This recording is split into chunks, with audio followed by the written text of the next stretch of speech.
Yo, yo, it's the Toe and the Show. We back on Friday nights, baby. It's Friday night, and you know we feel all right. What's going on, everybody? It's your boy Toe Tags. We live in the building. We are live in the building. As always, we waiting on a show. He likes to make his entrance. He likes to put on a show when he gets in here and shit. So good though. How's everybody's week been going? Yo, this week has been on some other shit. You know what I'm saying? Like I don't know what's going on, but I feel like this week has been on some other shit. And we need to end this bullshit. Every day felt like Thursday, except for today, where today didn't feel like Friday, and today was Friday. It's like, what's going on here? You know what I'm saying? What the fuck is going on here? But shit, man. Yo, how's everybody's week going? Tonight we got some topics. You know, we actually spoke about yesterday. I don't know why my leg is all itchy and shit. That's a problem. Try to do something for yourself, and everything wants to come back and fucking bite you in the ass and shit. But yo, yeah, man. So I've been looking at camera lenses. We're gonna stall until show gets here. Don't worry, I'm good at this. I've been looking at some camera lenses, right? And it led me into some cameras, some used cameras. And don't get me wrong, you know, they're not in a price range that I can afford. What's going on, normal guy? Like, yo, I'm looking at some of these. I see it like $100 camera, right?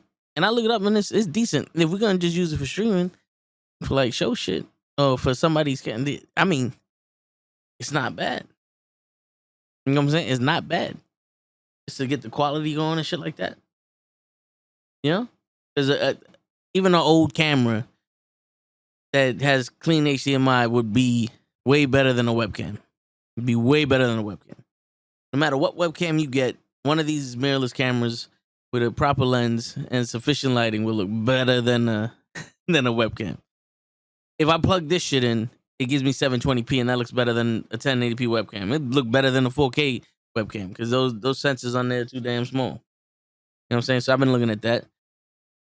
You know, just because, you know, we're going to start recording shit and all that other stuff. I want to have a good lens. I don't, like, everybody's talking about these lenses, and I want to get like a zoom lens so that way I don't have to go in too far. But the lens I have here, they say is the best lens for streaming. And if it's the best, like, it gives you this much room, but when I take it outside and I record shit, that shit looks good. You know what I'm saying? So I might not even need another lens. I don't know, man. We'll see what we need back in the day. What's going on, Hoch? What's going on, bro? Yo, today when show gets on here, we're gonna be talking about explaining to kids transsexuals. I know show wanted to talk about it. I don't have kids, and to me, you know, I'm pretty sure my mindset is different than a parent's mindset. So we're gonna get show to be talking about that shit. I also want to talk about what depression looks like in a man, because I saw this one podcast. Yeah, that's right. I got the chest bender. Where you at, Lay? We out here doing this shit during the podcast, baby. What's going on here, Lay? You know, I was watching this one thing on Instagram. It was like a clip. Two women talking about what depression looks like in a man. And, you know, I don't know. I want to get y'all opinions on what y'all think that shit is. You know what I'm saying? Because in all honesty, I love how people are like, oh, you never see it, right? You never see it, but like it's in your fucking face. You see it. You just ain't paying attention. Like, you ever seen somebody look like sadness is not hard to hide, right? I mean, it's yeah, like you can tell when someone's sad, but the only attentive people that I know about are men, and people were like, oh, men don't notice shit. We notice everything. Problem is, half of the time we can't talk about it because we don't know how you're gonna take it. And, you know, it'd be like, yo, it's not our place. We don't want to get involved in shit. Or it's like, oh, you know, she's just gonna think this or that. But I'm the type of asshole that goes, Wagwan girl, why you look so sad? You know what I'm saying? And they might be like, oh, I'm not sad. I'm like, yeah, what's going on here? What's up? And then they do the whole, oh, you know, this, that, and the third and shit. Because Or, if you see them change their hair drastically, like, yo, you dyed your hair? What's going on here? What did this guy do to you? And they start laughing and shit because they know, that they know, and they start laughing and shit. And then they're like, oh, these men don't notice. We notice. And it's just, we don't say most of the time. Like I said, I'm the asshole. I'll say it because I'm an asshole. You know what I'm saying? I have no problem saying this shit because, what's going to happen? I don't expect nothing to come out of it anyway. So you got a problem. There you go. But yeah, man. I want to get deeper involved with that. Also, if we got time, I want to talk about why all these women alter their bodies so much. Like, I know we're in an era where everybody get the, BBLs and all other stuff, but it's almost like happy Cinco de Mayo, normal guy. Happy Cinco de Mayo. We was having a bet who would be the first person to mention that shit. And it was you. And I just won $50,000 from Kenny. He doesn't know that we betted, but because you came in, we did, and now he owes me money. That's right. So somebody go tell Kenny he owes me money, and he can't back out of it. I'm tired of him backing out of bets he didn't know he was in. Legally, he can't do that. But yeah, I know we're living in the era where BBLs are a thing and all that stuff, but it's like, yo, do y'all not like how women look normally? Because I'm pretty sure, like, women change their body because men find things attractive. Like, all right, men like fat asses. Now all of a sudden there's an abundance of fat asses everywhere. But it's like, yo, how do y'all feel about a woman that has natural body? Or like I'm not talking about like naturally stacked. I'm just talking about like, yo, she's natural. Because I honestly don't care. Like, I like big bust, little bust, big tits, little tits. I don't care. It's like some people, it looks normal, like it looks good on them, depending on what their body is. You know what I'm saying? Like, I seen thick girls that want to get skinny, and I'm like, why you hot as a motherfucker right now? Oh no, I gotta be skinny. And then you see them lose weight, and they look so drawn out, and it's like, damn. Like, all right, you skinny, but you got the skeleton look on here. You know, like yo, be natural with your shit. Like, I'm not here to tell people how to look, but don't do it because your mind is fucked up. Like, this one model, she's fucking gorgeous. She might not be all up there, but she asked her followers like, "Oh, should I get a boob job?" And I'm looking at her like, "Yo, your boobs are fine. You don't have small boobs, you don't have huge boobs, but you got boobs proportionate to your body. Like, what are you gonna accomplish getting huge ass boobs? It's all for attention, right? Is that what we're going with? Is that what we're saying that they're doing? Because that's what we give them. Not for nothing. That's what we give them. You stick a sock down your pants to make your fucking cock look bigger. It's because you want girls to look at your dick. You want the attention. So I'm equating it to that. Like, I don't know. I don't know women that have fake tits and men just start handing out money. Like, they're walking down the block. Like, oh, you got fake tits? Here goes $5. You know what I'm saying? It's just attention. Now you got people fucking trying to, you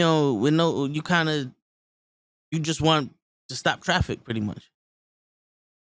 Pretty face with no makeup is my weakness. Yo, not for nothing, I'm a sucker for nice eyes and a smile.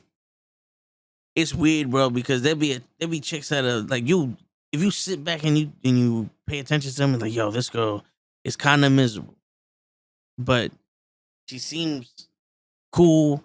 But there's always a problem with her. Like, she's always sad about something. She's always this, always that. She's kind of miserable.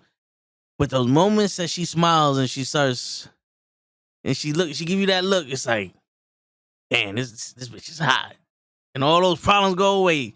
You know what I'm saying? Yo, and that's another thing. No makeup.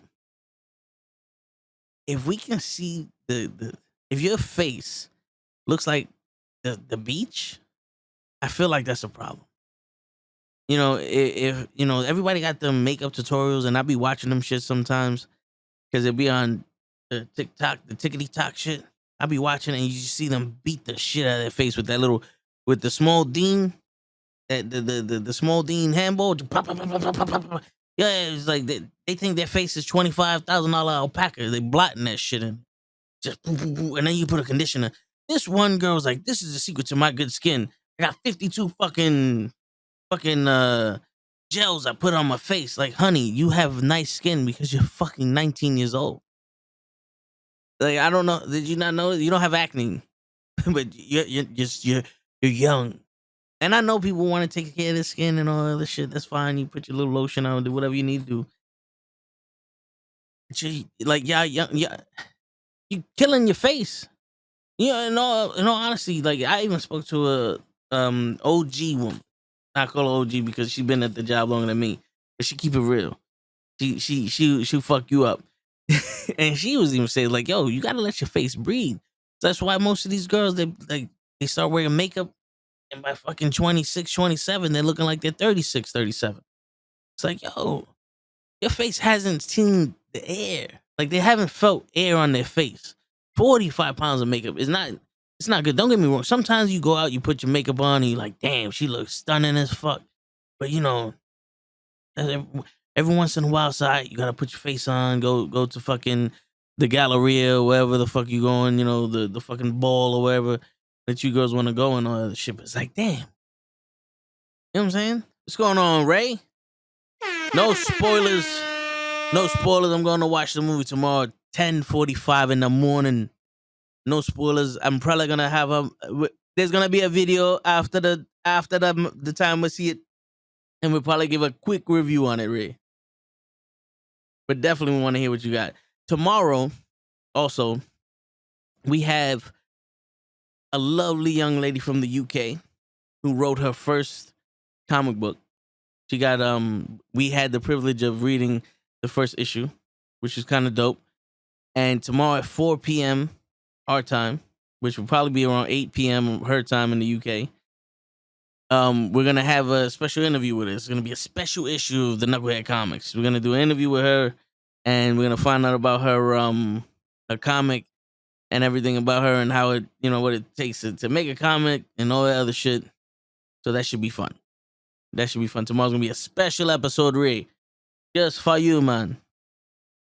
But yeah, man. I don't know, man. I don't like. Listen, I've seen chicks that have fake booties, and don't get me wrong, I like all of them. But I would still be on some like, this girl got a fat ass. Like, damn, she got a fat ass, and I would still look at that fucking chick with no ass, look at her and be like, you know something, that's kind of nice. You know, you got the nice, you know, they got the nice jeans on. It's like it's almost like a square, but it's like they got the nice jeans on that fit it nice. They walk and it contours to their body and shit. And you're like, you know something, not for nothing, I'll take a fucking bite out of crime. You know what I'm saying? I'll take a bite out of crime. Shit.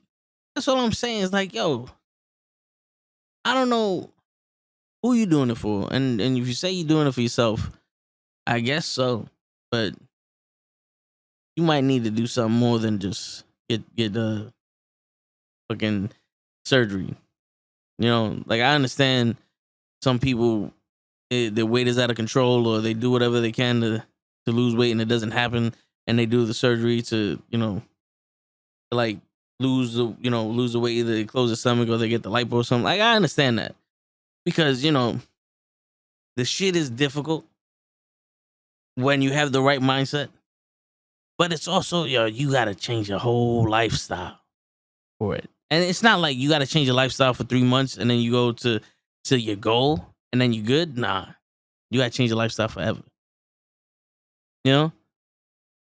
And it's not like, you know, you get the surgery and it's easy street. You still gotta put in the work to maintain it, to actually get it off, depending on which route you went.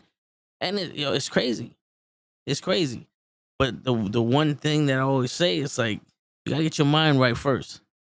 Because you can't expect, like most people do it for health reasons, and that's why you do it. But like the alterations for their body, it's like, if you're not happy with your body, that's not physical. That's something mental. Like you gotta be happy with yourself, because the same shit that you're gonna have when you're depressed, thinking that you're gonna get a new body and now all of a sudden life's gonna change. Life don't change. You're still gonna have the same life. The only difference is more people gonna show you attention, and more people are gonna be. You're gonna attract more shit you don't want in your life. 11-point lead to Boston. Yo, did the Lakers lose? Yo, the Celtics are supposed to lose this round. I told somebody they were gonna lose. They're supposed to lose. I don't know what the problem is. All right, Game 3 series tied is at 8:30 p.m. tomorrow. Yes, and then the Knicks 3:30 tomorrow, and then what is it? The Phoenix Suns and the Denver Nuggets are at 10. Okay, yeah. So keep us informed, normal guy. Keep us informed. You know what I'm saying? But yo, you know what do y'all feel like? I know there's some guys that like the fake shit, and hey man, to each his own. But I never understood it. I never understood it. Like, you can say, oh, it's like, well, why do guys need a sports car? You know, because there's a lot happening in the sports car. You know what I'm saying? It's not when most people get a sports car not because it looks good. That's by default. The sports car looks good. It's the luxury that comes with it, the handling, the leather interior, the details, the power, being in control of all that shit. And I get it. I'm pretty sure women want all that control with their bodies and shit like that because it's a fucking sick game that we have with men and women. It's like, oh yeah, every man's lusted for you, so you got some power over them. But then, and once you give up the pussy, it's over. Power transfers and all that other shit's like, yeah, you know, because that's weak-minded people. In all honesty, it's weak-minded people. I heard somebody say that when women get older, they lose their value because their value is to give us peace and all that other shit. But you know something? In all honesty, women get older, they don't lose their value. It's just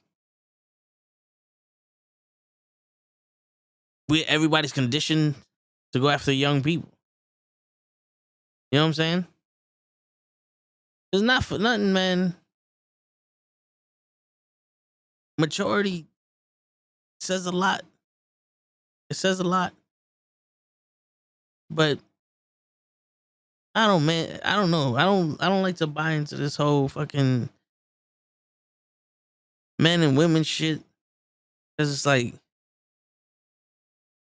all of those factors that everybody looks for, like somebody's age, somebody's height, somebody's weight, somebody's breast size, somebody's waist size, somebody's bank account size, somebody's headline, somebody's, you know, this, that, the third, like all those things are like superficial. They're all shit that doesn't make somebody special. You know? Like this is what I don't like. If a 6'5" guy walks into a room, automatically he's a high value guy to these women because they all want tall people. But that doesn't factor into the person that he is. You know what I'm saying? It doesn't factor into anything. Like, you having fake tits doesn't change who you are. It changes how you look. And all that look is a presentation for people.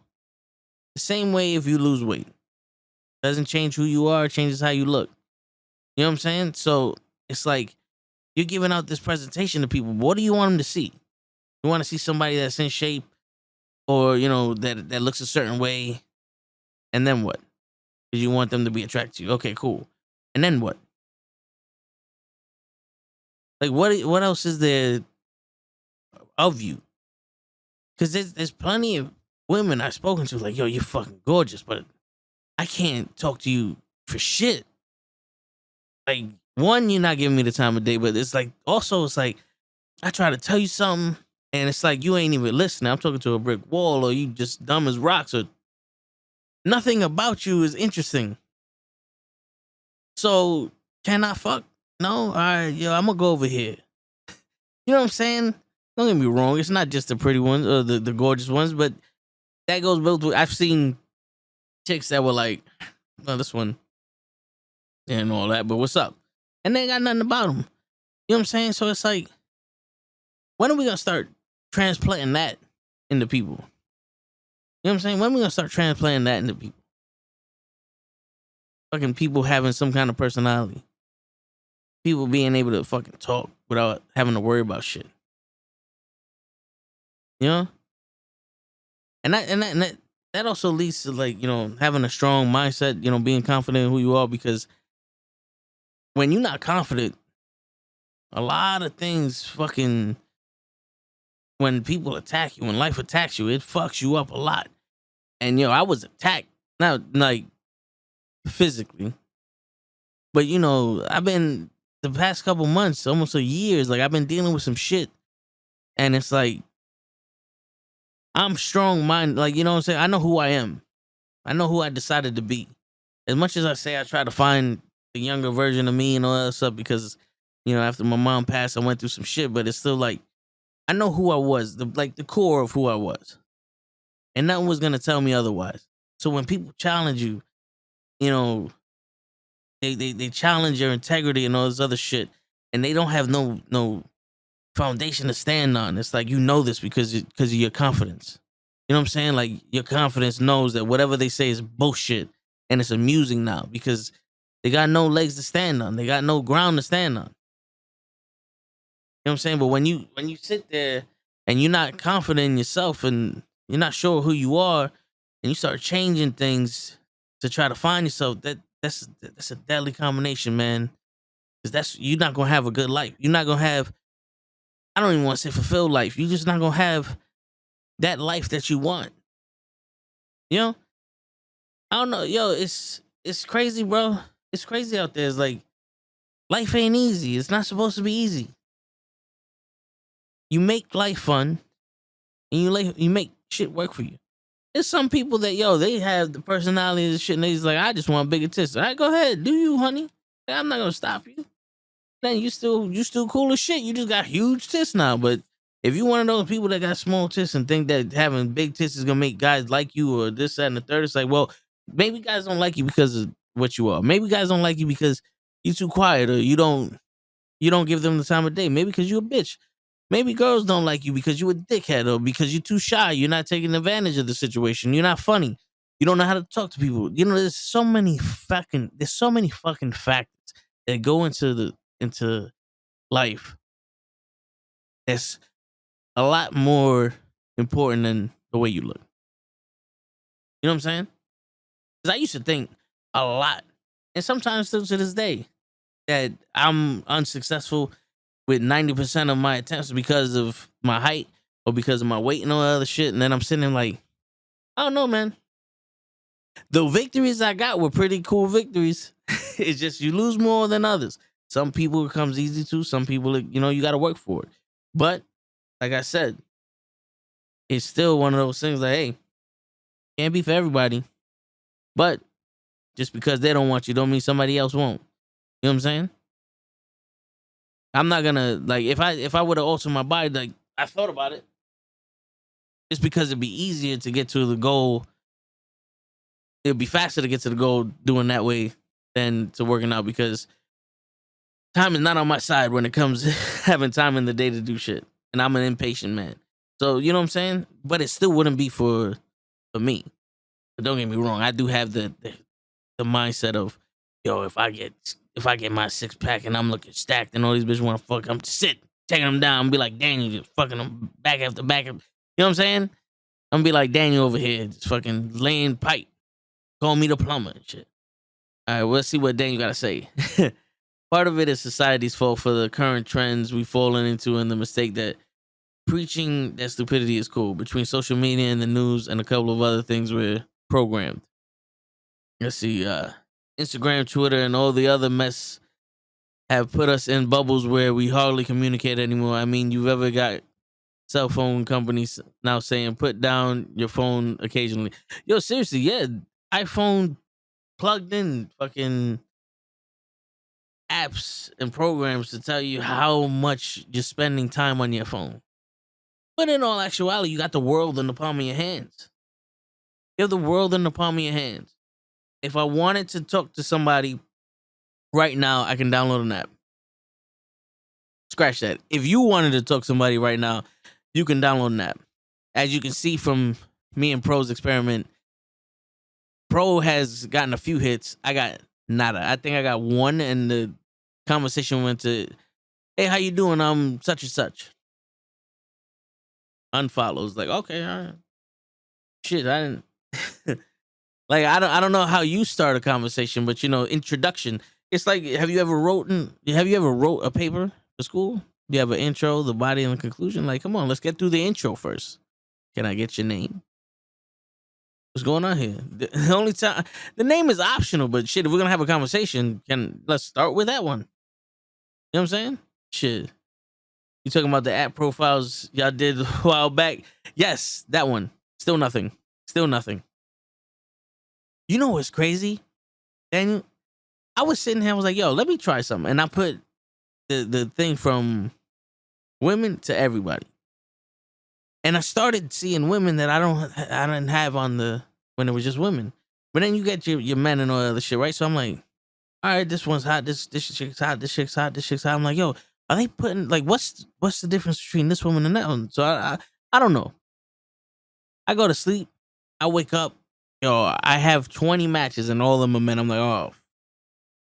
I put that shit back to when I was like, yo, I'm about to delete this shit for the 17th time. I'm like, yo, I don't know what it is. I don't know what it is, but it was like, yeah, this ain't working for me. And everybody's like, oh, you got to go out more and all that other shit. But go out where? Go out and do what? I'm not interested. Like we do the wrestling shit, and the wrestling's dope.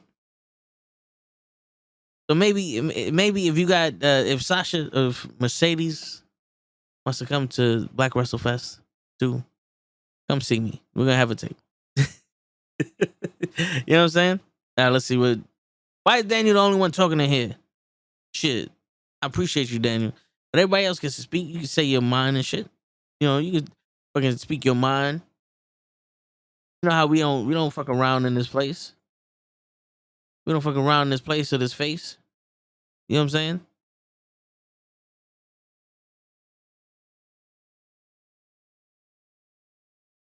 But I'm messaging Lay.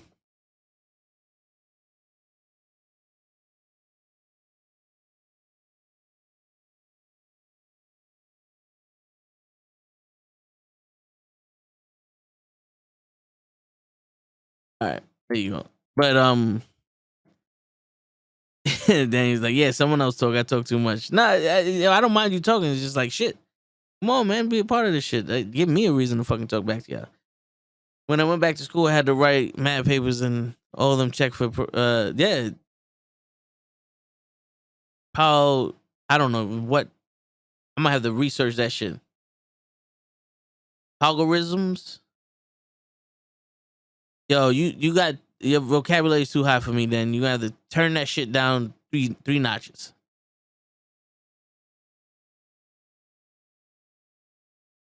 Three notches. You know what I'm saying? Turn that shit down. But but yeah, man, it's crazy, bro. It's like I'm walking around my job, and I even talk to people throughout the day if I get the chance, and it's not hard. It's not. Don't laugh at me, Ray. You know what the fuck happened. Means make sure I didn't plagiarism. Okay, that's not how you spell it where I'm from. You know what I'm saying? It's like Jerusalem and play, but you take out the Jerusa and leave the rism, and now you have play Jerusalem. See? That's how we spell it. But yeah, what was I saying before Ray interrupted me? Shit.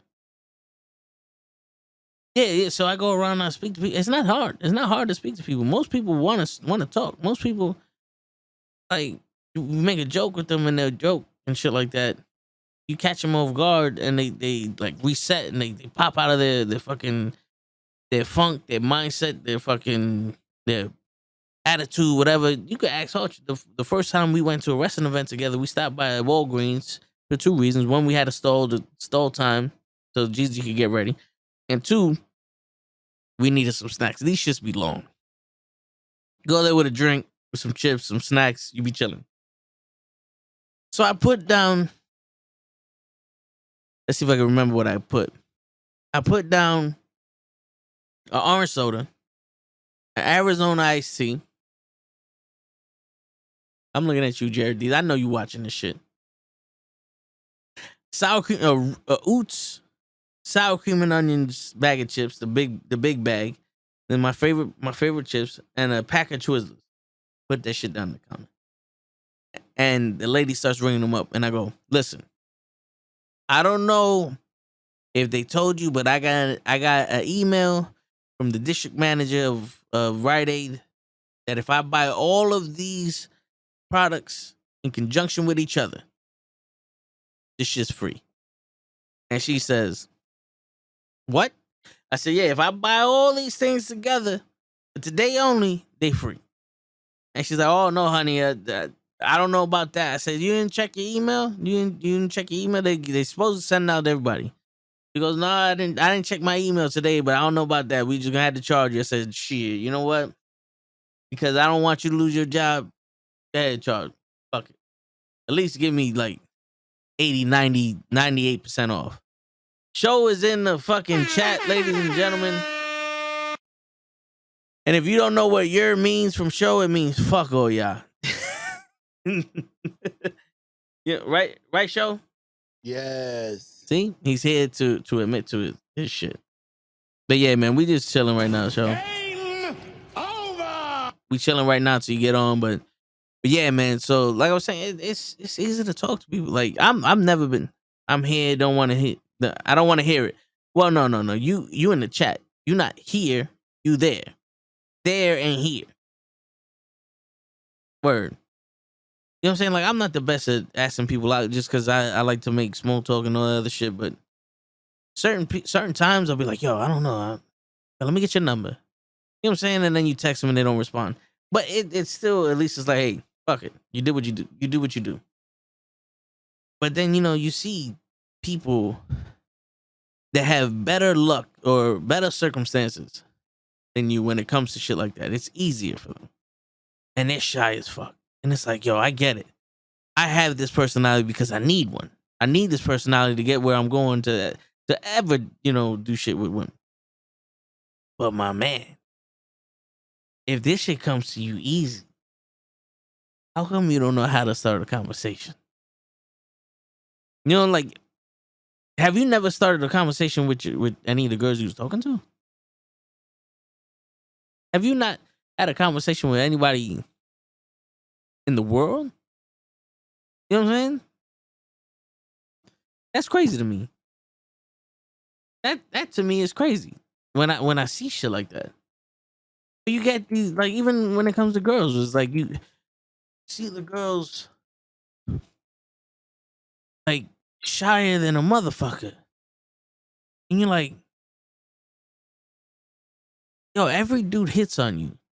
And you literally have your pick of who you want. And you're shy. Like, don't get me wrong, I'm not sitting here going, well, fuck it. Act like a bitch. I'm not saying that at all. What I'm saying is, like,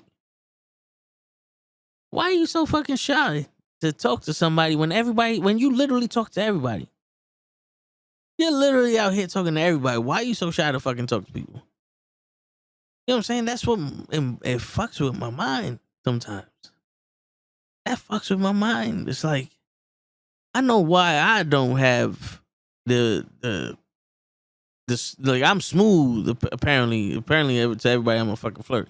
But I know why I'm smooth a little bit, but I don't know why somebody that gets everybody ain't fucking smooth. That's crazy. You know what I'm saying? That's fucking crazy. You know?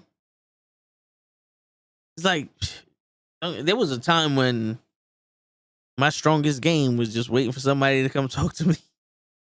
I don't know what it was. I was cute back in the day, I guess. I would sit there, the girls I was talking to and give me time of day, but the ones that talk to me, oh, that's it, it's over. We out here. We doing it live. And Lay, if you watching, we out here doing it live again. We out here putting in that work.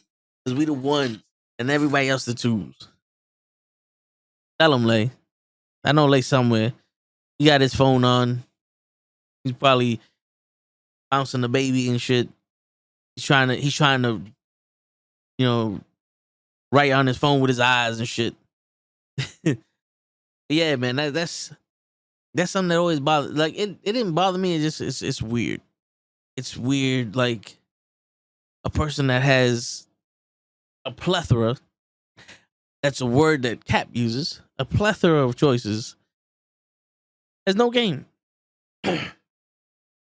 Has no game. Shit, I'm starting to bring my suaveness, as you might say. Don't let Gigi hear this, but I'm starting to bring my smoothness, my killer player moves into the wrestling world. You know what I'm saying? Just sliding in and out of conversation, like, hey, what's going on, girl? How you doing? You want to come on our podcast? Nah, hold on. Let me send Gigi over here. Yo, Gigi, you want to get her on the podcast? All right, yo. Y'all two talk because she said no to me. So let's see if she says yes to Gigi. You know what I'm saying? And then I'll go somewhere else. You know what I'm saying? But then, you know, then they see me and they're like, damn, that motherfucker was cute as shit. I should have said yes. And Gigi's like, hey, it's your lucky day. This is the chance. This is your second chance to say yes to the Knucklehead Network. And then they go, yeah, we can say yes to the Knucklehead Network. What? And then boom. Wait. Where's that show? Where's that? Come on, man. Don't fuck around. And then, nope, that's not it. I did that one on purpose. Got him! This is where Gigi gotta apologize. Yes. But that's how you open up the doors. That's how you open up the doors. Shit, I imagine all the chicks that I've spoken to that's in the wrestling world don't watch the show. And if they do, say you don't. And remember, I'm putting on a show for these guys, so I don't mean anything I said. You are fake news. But if you're not watching, I mean everything I just fucking said. Shit. That's a hell of a multitasking job if you can send a text and change a diaper at the same time. Yo, don't get it twisted. I think Lay has laser vision. He could shoot lasers and hit the buttons and shit. See? Fucking show over here fucking around.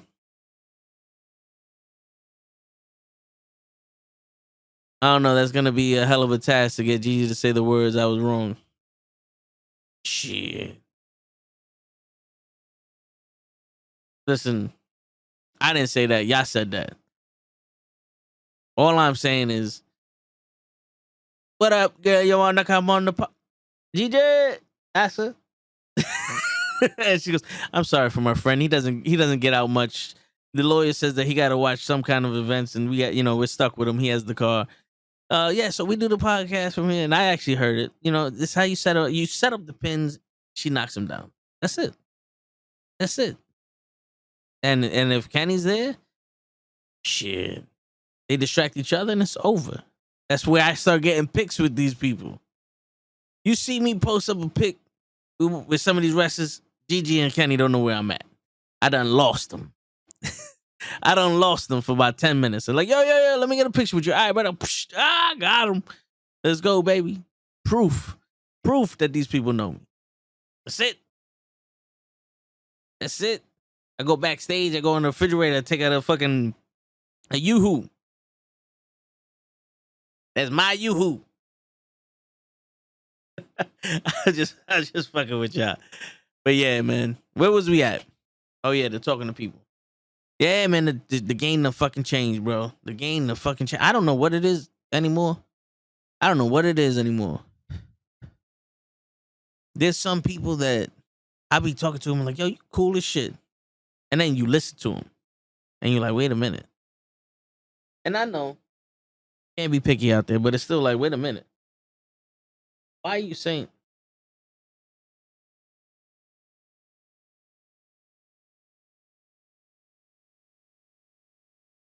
Any show over here want to talk about Don't Think I'm Chilling. I know exactly what show's doing. He got his feet up.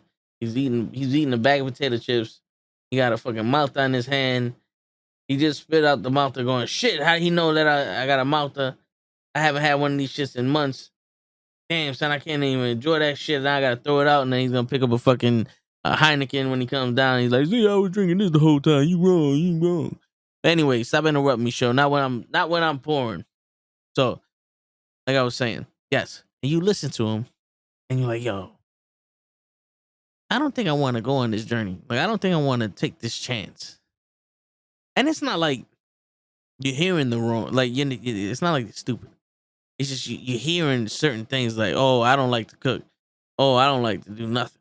Oh, I don't do this. Oh, I don't do that. Oh, I think babies are the most important, but I don't want this. I don't." And you sit and you're like, "Damn, you don't do nothing."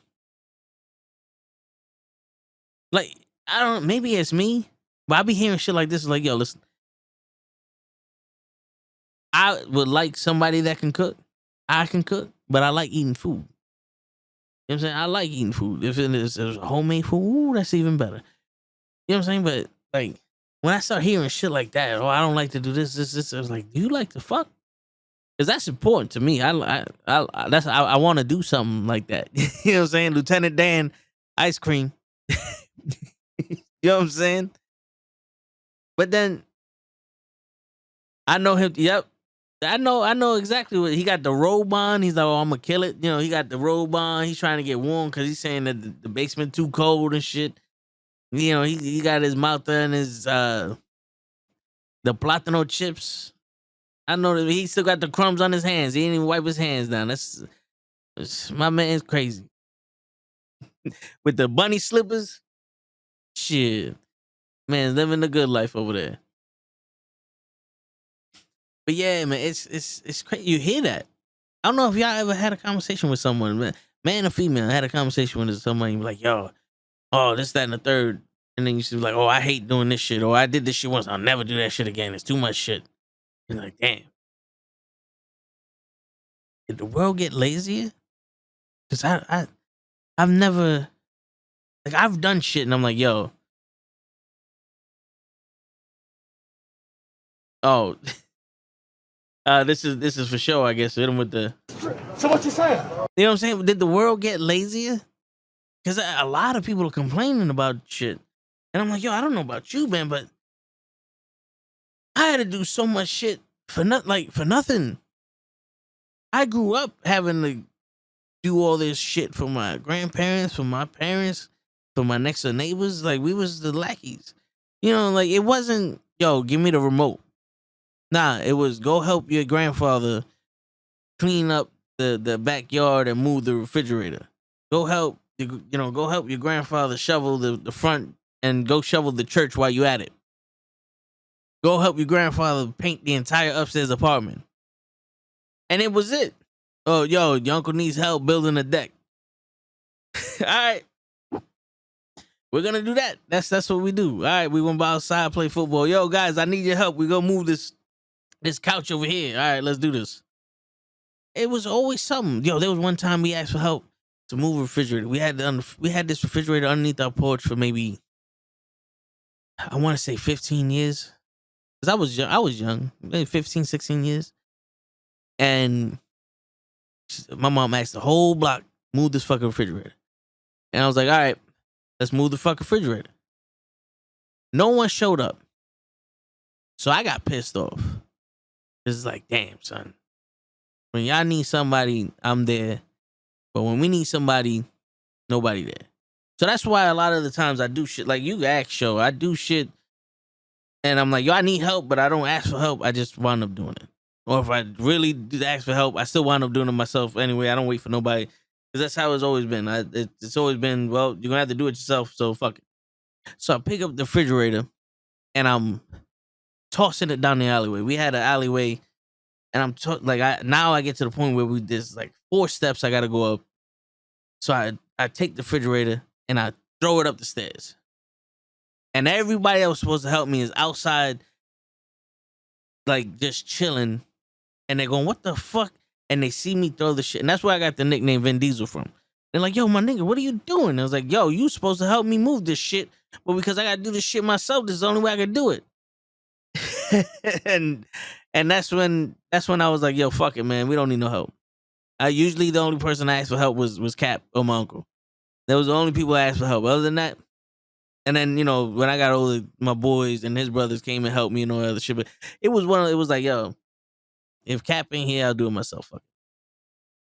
But now we got the Knucklehead squad up in here. So Show, once he finishes relaxing in about 2-3 hours, let's say about 11:45, he's gonna come on. He's gonna help me do this show. Right, Show? Yes. He pops in every once in a while. Just say yes. Nah, but yeah. So what was I getting at with that story? Yes. So now we see that shit, and then in high school I got a job for the summer working at Toyota, and I was working at Toyota, and then I graduated from high school and I kept working at Toyota, but then I went to college. So I was working at Toyota full time, going to college full time, and I would leave Toyota to go to school or go to school early and leave school to go to Toyota, and I'm like, all right, this is what we got to do. I'm driving an hour and a half to go to school. I went to school in Long Island. I'm working here. I'm not complaining about shit. Sometimes, like, damn, bro, these motherfuckers just keep coming.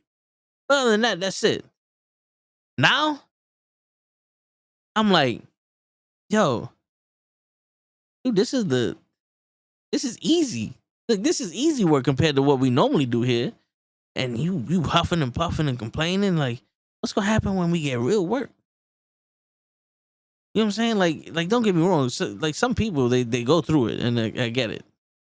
But others, like, yo, it's phase 1. You ready to quit?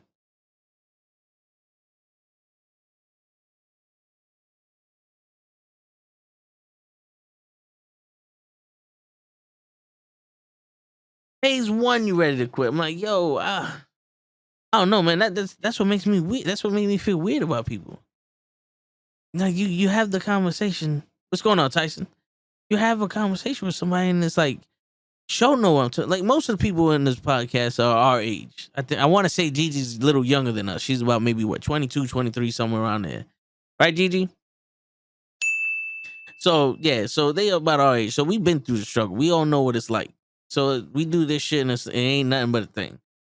When people like Show be always like, yo, bro, you pretty much do this shit 24/7. He condemns me all the time for how much I'm always on the podcast, or I'm always trying to do something with the podcast when I can fit the time in or other shit. And I appreciate that. But like I said, this is something we did. But then the young kids, I feel like they're less active. I don't know. I don't know what the young kids be doing, but I feel like they're less active because I don't see none of them playing sports in the street. I don't see none of them doing nothing in the street, and everything in the palm of their hands. Like this one woman was saying that her brother does the stock market and streaming, and she's like, he don't do shit all day. I'm like, you'll be surprised how hard that shit is. You know what I'm saying? But also, it's like, okay, he's streaming and he's doing this shit, but no one goes outside. No one's talking to each other unless it's over chat and shit.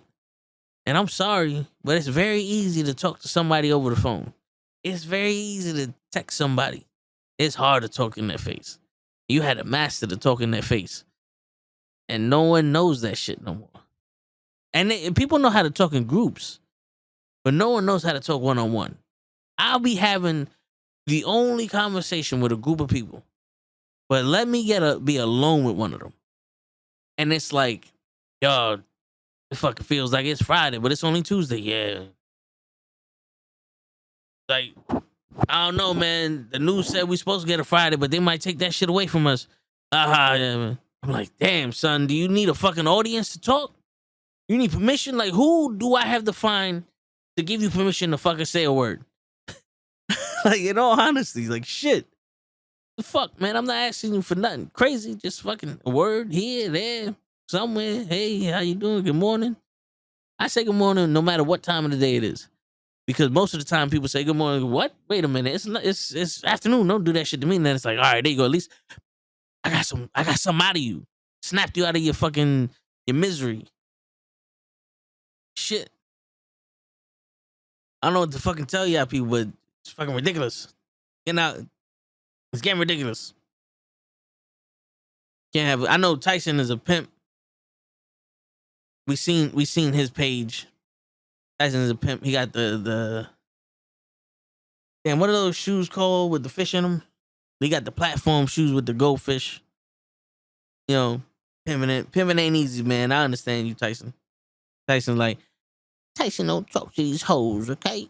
Tyson just tell them what they want and they do it. You feel me? We don't have no conversation. I ain't got time for no conversation.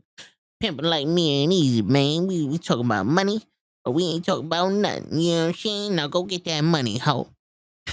That's Tyson right there for you. That's Tyson in a nutshell, pretty much. You know what I'm saying?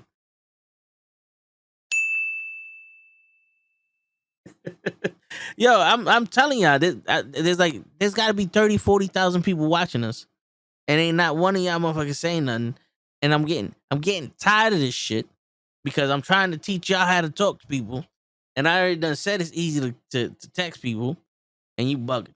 Oh, that was another thing. Oh man, this is how I know I'm getting older. I used to go to school, come home. My homework was already done because I had I did it in school, but come home, play wiffle ball, football, watch wrestling, play video games, and then talk to a chick on the phone about 5-6 hours. Go to sleep, wake up, and do that shit every day and not be tired for one moment. Not be tired for one moment. Now, if I get off of this podcast at let's say 12:15, it's over for me. I don't go to bed until 2 o'clock. I wake up at 5:30.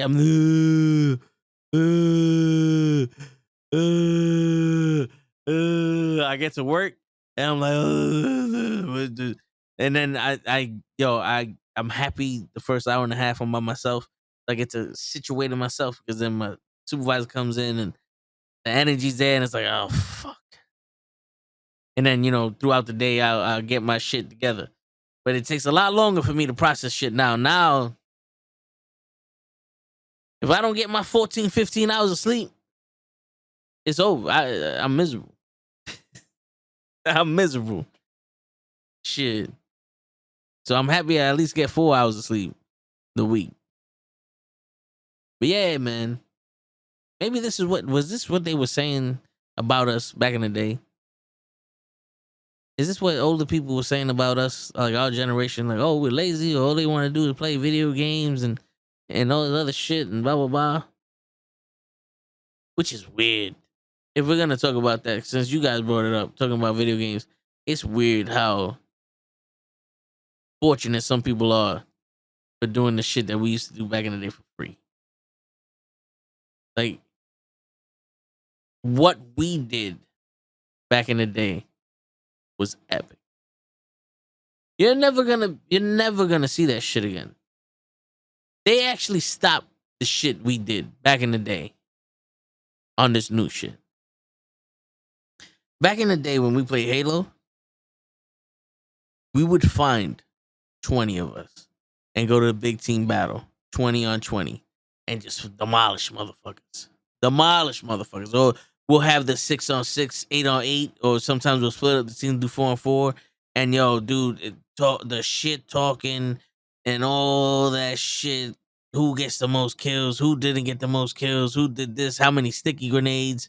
Yo, we're only gonna do handguns and snipers. We're only gonna do knives. Like all of that shit that we did without no one seeing nothing was epic. Now you watch somebody playing, it's like, yo, bro, you have no idea the shit you could have did back. No idea the shit you could have did back in the day. You playing by their rules. That's crazy. We used to have the video game console, the N64, and the TV. Put the wire through the window, be on the porch, and play No Mercy or GoldenEye. Out on the porch, and strangers would be like, yo, can I get next? Like, yeah, all right, whoever loses. And then they'll play for one, like, yo, I gotta go, appreciate y'all. And then that's how we did it. It was, the community was like a family. You know what I'm saying? Like, don't get me wrong, you're a stranger, we have our eyes on you, but it was like a family was living on that block. Yo, imagine we had streaming capabilities then. Imagine the shit we could have did. If shit was, back in the day, I'm pretty sure the cameras back in the day were as cheap as the used cameras are now. I don't remember cameras being thousands of dollars. Like I remember before when I was looking at mirrorless cameras, it was like $450 for this camera. You know, and that was a mid tier shit. You could get a decent one for like 300 and all that other stuff. And I was like, damn, all right, let me save up for this shit. And every year I'm like, yo, I'm gonna get one. It went up in price. And I'm like, yo, I don't remember. Like, how did this fucking $400 camera be turned into a $900 camera? And that's not even with a lens. Now it's like, now we got cameras that are 3,000, 6,000, 5,000. Like, what's the difference? Oh, this one's made with a better body. This one has this software in it, that software in it. It's like, yo, wait a minute. I'm paying you a $3,000 premium for software? You could put the software in that $700 fucking camera and everything be Gucci. Like, what happened here? You know, honestly, what happened here? The camera I got there is a good camera. Like, I showed y'all footage of the gimbal we got and all that, but I don't remember this shit being so fucking expensive. When not a lot of people used it, it was cheap. But now everybody want it. It's so fucking expensive. I know you got supply and demand. What's going on, Kofi? Kofi's in the building. I know you got supply and demand and shit. But this is a mess, bro. You taking advantage of these people. And the only reason why I got all this shit is because of Trump. If we didn't get those stimulus checks, none of this would be possible. I probably would just be now getting one of these cameras. Because I see one of them that I wanted. They're at the price that I originally sold them for and it's used. You know what I'm saying? So that's the crazy shit. You know, and then everybody's doing content creation and all that other shit. And it's like, bro, the content creation that we would have done back in the day would have been crazy. We had ideas. We made our own games up. We had our own leagues. I remember at one point we was trying to put together a handball league. Me and my boys was just trying to put a handball league. We was trying to get a tournament. Like, imagine with the shit now, if I was still chilling, if I had time, let's say we had those jobs that you get like 4 or 5 days off a week, right? And we had time and I was chilling with my peoples. With the shit I got, so we could go to the wrestling shit. Oh, it would have been over. You would have seen videos of racquetball games, of handball games, all epic shit. And suicide, yeah, bro. We did so much shit. It's crazy. If we had cameras on us and we was trying to be famous like these kids nowadays, I'm telling you, these kids nowadays would not be dancers. The kids nowadays would have to do some epic shit to be watched as much as us. If we had the technology today and the shit we did back in the days, it would have been over. I know a lot of people say that. We act like we're the best generation in the world and all that other shit. But yo, let me tell you something. When you're doing shit and the whole park is watching you, you're doing something crazy. You know what I'm saying? Because there's nothing like being in a full park and it's your turn to play handball and everybody left to the other court or they went to play basketball and now the court's empty. There's nothing like when you get on, everybody's watching this game. Everybody's staying there to watch this game. It's like, yo, the dudes who's been running this court, I don't know. I've seen these two niggas play. These niggas is nice. Like, let's see what happens. And then me and my boy Deuce take the court. It's like, who next? Which one of y'all want it? You ain't getting this shit back. Sorry. You know what I'm saying? Best generation was the 50s. People were forced to think. Yeah. I mean, it's just true. They had,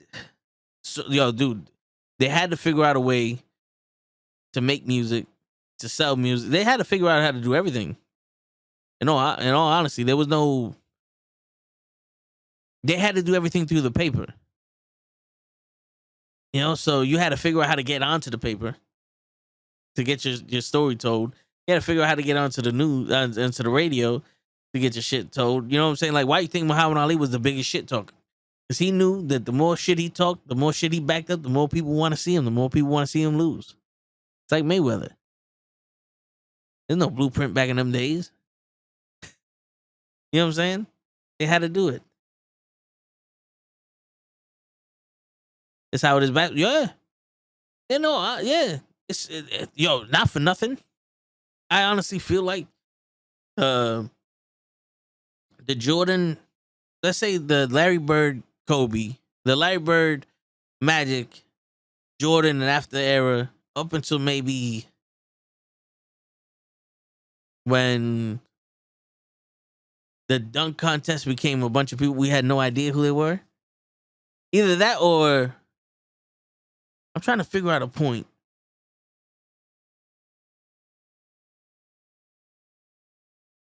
I guess when Kobe retired for basketball, these kids are gonna have to do a lot more shit to make shit great, because that was some of the best basketball we're ever gonna see. The best dunk contest, the best 3-point shoots, the most contested games. Like them shits went game 7s and shit like that. Like there's fights on the fucking court. You're seeing, people get away with fouls. They're playing hardball.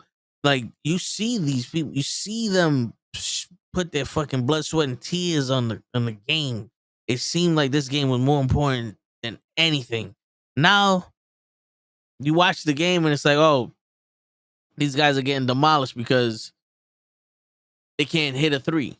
They can't stop shooting 3s, but they can't hit a 3 either. And normal guy, you're supposed to keep us updated. Boston's winning 103-96. 3 minutes, 22 seconds left in the fourth quarter. Charging my phone, gonna get on. All right, cool, Kofi. Shit. We waiting on a show to get on to actually talk about the main topics. But yeah, man, it's and that's the thing, man. So many of these people, so many of these kids nowadays have access to the plans that we made. Because you speak to a lot of people, it's like, yo, we gonna do this and then do that and then do this and then do this and do that, and then step one was failure, step 2 was failure, step 3 was failure, step 4 was failure. It's like, damn, I gotta know somebody, and it's all failures. Like then it's like, yo, the times changed. We grew up in an era where everything changed. Y'all know that? Depends on era mentality. Mentality of the person, because some people like ruthless aggression era better than attitude. It's all opinion and what people. No, yeah, I personally like ruthless aggression era because I felt like they had the better athletes with Eddie Guerrero, fucking Shelton Benjamin, Kurt Angle. Like I like that shit a lot. Like don't get me wrong, I like the NWO and DX and all that other shit, but when it came down to wrestling, the ruthless aggression era reminded me of the 80s. It was like if the Attitude Era had the 80s roster, that's what it looked like. The Celtics winning. Yeah, I just informed people. No one got you late. But yeah, that's the thing.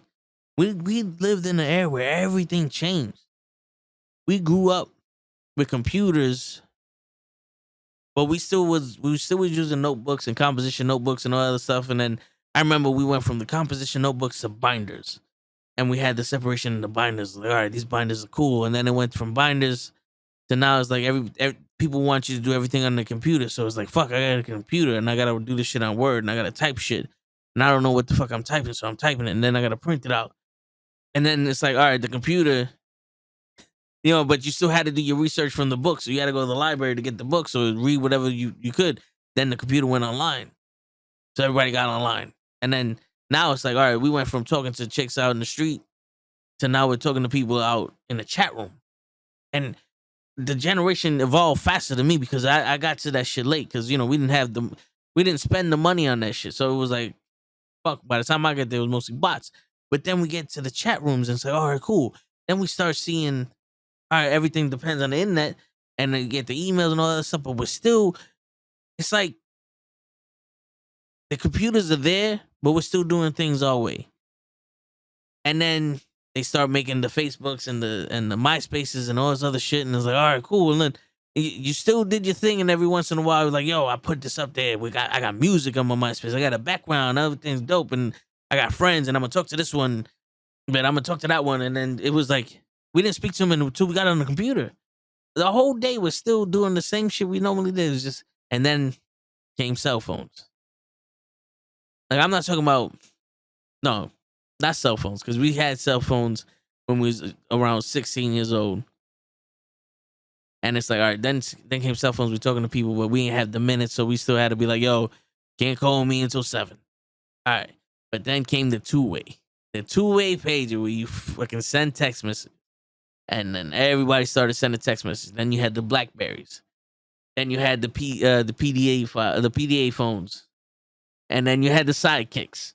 And then you had the iPhone, and it's over from there. Now this whole generation is built on technology that makes life easier for them. And don't get me wrong, it makes life easier for me. Yo, I drive everywhere I go, and I put the GPS on just so I can know the traffic. I don't even look at that shit. I drive with normal shit, but then I'll be like, damn, there's a red line. I'm gonna be here for 20 minutes. Fuck that. Let me get off. We find another route. I'm not sitting in traffic. Sorry. Can't do it. And it's easy for me, but I remember we had to remember everything. I couldn't tell you what highway I'm on if I'm driving there. Be like, yo, what highway you on? I don't know, but I'm going towards the George Washington Bridge. Oh, you over here? All right, cool. Fuck, I need to know the name of this shit for. I'm on it. I know where I'm going. It's like, what do I need to know the name for this chick? Why I need to know her name? I'm on her. Shit. Nah, but yeah. You know, so it's crazy. I remember when I started working at Toyota, I was always raised when you introduce yourself to a grown adult, not just a man, but also when like to an adult, shake the hand. When you shake the hand, you squeeze the hand. So I remember when I started working at Toyota, they were like, "Yo, this guy right here is gonna be your mentor." So I go up to him like, "Hey, how you doing? My name is such and such." Shake his hand, give him a nice grip. He looks at me, he's like, "Oh, okay, I see you, young Hercules." I was like, "Shit, my bad. I didn't mean to break your hand." He's like, "No, kids don't do that shit." Now I thought I was the only one that went in there and introduced myself properly to everybody in that place. So now when people shake my hand and I get that little soft shit, he said, "Nah, I walk, so I know it." Nah, I feel you. But when somebody shake my hand and I get that little soft shit, it's like, bro, I know we're not supposed to judge nowadays. Because nowadays everybody want to be accepted. And I get it. But if we're gonna sit here and talk about my opinion, it doesn't have to match your opinion. But I honestly think like it don't matter what you are. You should know how to do things properly, right? So females, I do not expect to grab my hand and try to break it. You know what I'm saying? Like they give you the whole little shit. You grab their fingers or whatever. I don't know. But you kiss the fucking the forearm or some shit. I don't know what you want. But I understand a female's gonna shake my hand. It's gonna be so dainty and all that shit. That's not a problem. But if a dude does that shit to me, I don't give a fuck if he's straight, gay, trisexual, bisexual, transgender, non-binary, fucking alien. I don't give a fuck. Put a grip on that. You know what I'm saying? Like, there's a proper way to shake hands with someone. There's a proper way to give a high five to somebody too. Like if you're from the hood, when you try to do that, you know what I'm saying? You do that shit and you hear the clap and it echoes like, wow, you properly giving somebody a pound. Like, wow, what's going on, player? That's two friends giving each other a pound. You don't hear that echo, something went wrong, you gotta do it again.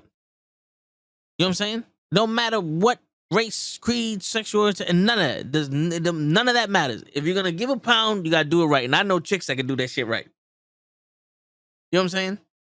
It's the same shit like a handshake. It's not a handshake isn't for just males, but it needs to be done right. Like if you're gonna shoot a floater, you have to have the proper technique, the proper form. Everything has its own proper set.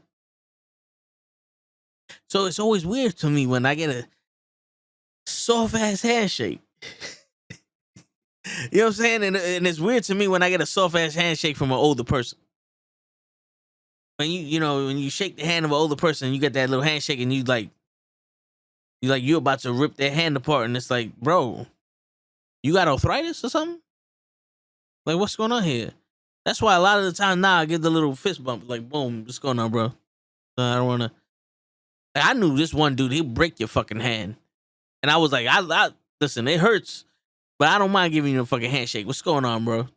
At least you do this shit proper. At least you do this shit proper. But yeah, I don't get it. I don't. Is it? No one's teaching these people this shit. You think that's what it is? Like no one's sitting, going to pulling these kids to the side, like, yo, when you go into this room, you're gonna shake everybody's hand.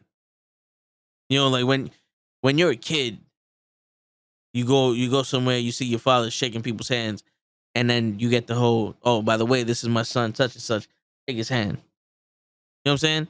And then you shake the hand, and then you get like, I don't know about y'all, but me, my pops he worked with a company, my pops and my uncle, they work with a company called Children of Precious. So every Monday they would go and they would be in this organization. And if they were missing kids or anything like that, they would go and they would try to find where the kids were in conjunction with the NYPD. So when we did the holiday parties for them, Pops like shake his hand. So I would shake this one guy's hand, and this guy's like, hold up, let me show you how it's done. And he'll squeeze the shit out of my hand and it hurt. He's like, you see this? If you put your finger on the fucking palm here, and no matter how he squeezed, it's not gonna hurt you. So next time you get a squeeze, put your finger there. So it's like, all right, I did that. He squeezed. It's like, see how it don't hurt? Like, yeah. And then I squeezed, like, see, now that's how you shake somebody's fucking hand. It was man shit. So I know I grew up with me saying shit like this, but I want to make it clear. It was adult shit being passed down to the younger generation. Because like I said, this is not a sexually or gender specified action. If you're going to shake someone's fucking hand, do it the right way. Because I'm pretty sure when back in the 50s, like Kofi like said, that girls went to school to become ladies.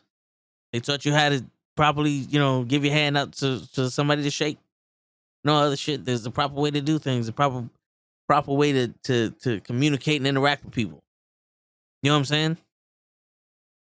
Shit, this one woman today, like, oh, what, you busy? You too busy to say hi? I was like, I passed by y'all. Y'all was having a conversation. I waved my hand. I didn't want to interrupt your conversation. You know what I'm saying? I was raised better than that. I was raised, y'all two talking, I'm gonna let y'all be. Since you interrupted your conversation, say hi to me, I'll say hi back to you. But otherwise, I walk by and I give the little wave, like, hey, how you doing? I acknowledge you. I see you there, but I'm not gonna interrupt you. That's it.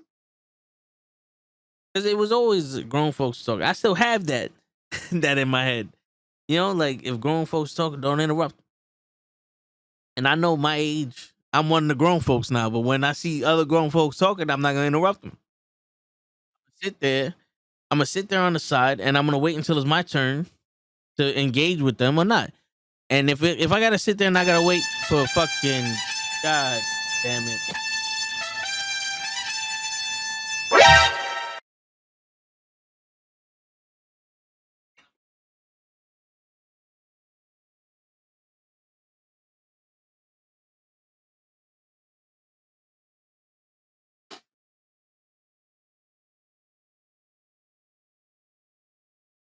Hello. Oh, I'm sorry to be late to work. I got a doctor's note. I did have time to get some popcorn though. Hold on, my bad. Respect, what's going on, bro? How you doing, man? Welcome to the show. Showing off in the building. I've been here the whole time. You just didn't see me. He didn't want to put me on the show. That's what it was. I was backstage the whole time. And Girl, fuck you, Mama Webble. But good evening. It's my turn now. Let me take over the show. You stop it. I wanted to say everything he said is negated. Don't listen to him. Please don't cancel us. I will restore everything. First of all, women don't got to talk to you. Fuck that. They don't want to talk to you. They don't have to. Oh, they got to talk to me. They talking to a million people. And y'all keep looking at their booty. Y'all don't even look at their fucking eyes. They tired of that shit. It's like looking at they a piece of meat. Imagine that shit. Everywhere you walk, you can't bend over to grab a package, your ass, everything, your boobs. Everything has an ulterior motive. Why are you holding the door? What do you need? Some pussy. Why are you talking to me? What do you want? Some pussy.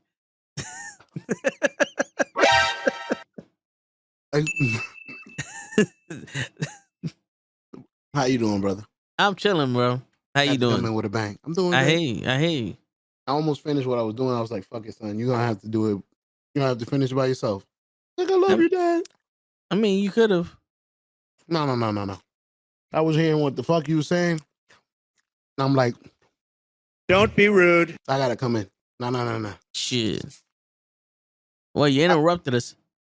You I interrupted us in the middle of a conversation. Nah. What were y'all talking about? Well, we was talking about how we would pass down knowledge from the adults, and now these kids don't know it. Like, we was talking about handshakes, like how to shake somebody's hand and shit. But then I was getting to the point where it's, when grown folks are talking, you don't interrupt them. Oh man, they used to be ass whipping. Yeah. So now even as an adult, it's like I see them people talking like, yo, I'm gonna sit here and I'll be like, when one of them acknowledges me and be like, yo, I just need to know this shit right here, and then you go back to your conversation, but you don't interrupt people. You know what I'm saying? Like there was a thing, and it's not gender specific. It was a thing that we learned. And I don't know if the people are not teaching the kids nowadays, or these kids don't give a fuck. Parents are getting younger and younger, bro. Yeah, that's one of the cases also. You got these kids teaching these kids how to be kids, but not how to be, how to transition to being adults. They don't even know how to be kids. Yeah. That was also the reason you're in this situation is because you don't know how to be a kid. Because kids shouldn't be in this situation. No, yeah, that's true. Shit. But I was also talking about how we grew up doing hard work. We grew up to do during what? Doing hard work. When it was summertime, there wasn't, we didn't go on vacations every year in summer, go to fucking Jamaica, DR for 5 months and all that other shit. It was like, yo, go like in the winter, go shovel outside. Then go shovel go shovel those people. Go shovel this shit. We got a little help over the summer. Yeah, they don't got nothing to do. Word. That's dope though. I want to start. Matter of fact, I'm gonna start that tomorrow. Tomorrow, I changed the oil to the car already. Again, a lot easier. Once you do it yourself, and you put the can back with your hand and not so much pressure, I took it off with my hand. Boop. So tomorrow I'm gonna teach them. I might flush the antifreeze. I don't know why I want to do it. 150,000 miles. I'm like, I might teach them. Might do it and teach them at the same time. I wanted to teach them how to do the oil, but that goes to what you were saying. I want to get back to that where you teach your kids stuff so that when they grow up, they're not like, I don't know how to do nothing. I don't know how to change the tire. My dad showed me how to change my oil. Like, I have never paid for that since I was 16. Like, I want him to say that. Word. Like many kids probably did back in the days. Yep. And that was another thing is like, yo, when people taught you how to do shit, you learn. But then I remember we had a Ford Escort, and every week that shit shut down. And every week there was like 5-6 people working on that car, and I'm like, can I help you? Nah, this is adult shit. You got go over there, go chill with your mom or go play with the other kids. You can't be here right now. You at the wrong table. Yeah, people weren't afraid to tell kids get the fuck out of here. They were not afraid to tell kids like, yo, you don't belong here. Go over there with the rest of y'all. That's because they weren't able to call the cops before. Shit, my mom would have called the cops for me. She'd have been like, oh, you, hello? Yeah, this asshole got something to tell you. Yeah, tell him. Tell him why you ain't sense of God. They won't let me work on the car with him. So, now hang up the fucking phone and put that shit back and go to sleep. It's 6 o'clock in the morning. I don't give a shit. Go to sleep. That was my mom's favorite saying. You could call them. It's taking what? How long? Hello? How long is it going to take you to get here? 5 minutes? It's gonna take them 5 minutes to get here. I don't think you're gonna make it. Word. Or you get the whole, okay, you want to leave? Then give me everything I bought. Everything I paid for. Get that shit back to me right now. Your underwear, your socks, your shirt. You're going to have to go butt naked. I don't want, well, what's your choice? You want to go with them or you want to stay here? That's what it was. You ever got kicked out as a 5-10-year-old? 5 to 10. I was They going just drag you outside, close the door. Shut up. Get out. All right. Bye. to. No, actually, it was the opposite. I wasn't allowed to go nowhere. Yo, dude, there were times where me and my brother would be, because we lived upstairs, we would be running up and down the stairs because my uncle would be like, come on, we going somewhere. My mom would be like, no, you're not. It's like, fuck. And we go run back upstairs. Like, no, get your ass down here. And then we run downstairs. No, you're not. Run back upstairs. Run downstairs. Run upstairs. Like, what are we doing? Y'all both in trouble. But y'all got in trouble with both parents. Yeah, my uncle was on some, yo, why are these kids upstairs when everybody else is playing down here? And my mom be like, because it's 9 o'clock. And I ain't trying to be fucking. It's adult time. My uncle's like, don't get along with nobody. No, but I mean, these are kids from the block, so I got along. But it was one of those, like, my mom was like, yo, kids shouldn't be up this late. I don't give a fuck what these parents doing. My kids, go to sleep. It's 9 o'clock. Yeah. Your mom reminds me a lot of my wife. Yeah, it was the way they are with the kids. Yeah. My mom have a rule like that. Once the light come on, you guys better be here. Yeah. And I don't give a shit who else is doing what. They're not my kid. You come home. They'll come home. They got a phone. They'll call us. Oh, they'll call us or something. Oh, we're walking. Or we're looking for this. We're very good. I'm fortunate to have a great wife leading the ship. Nah, I hear you. I hear go you. ahead. No, that's. I was just giving big up on the side. Yeah.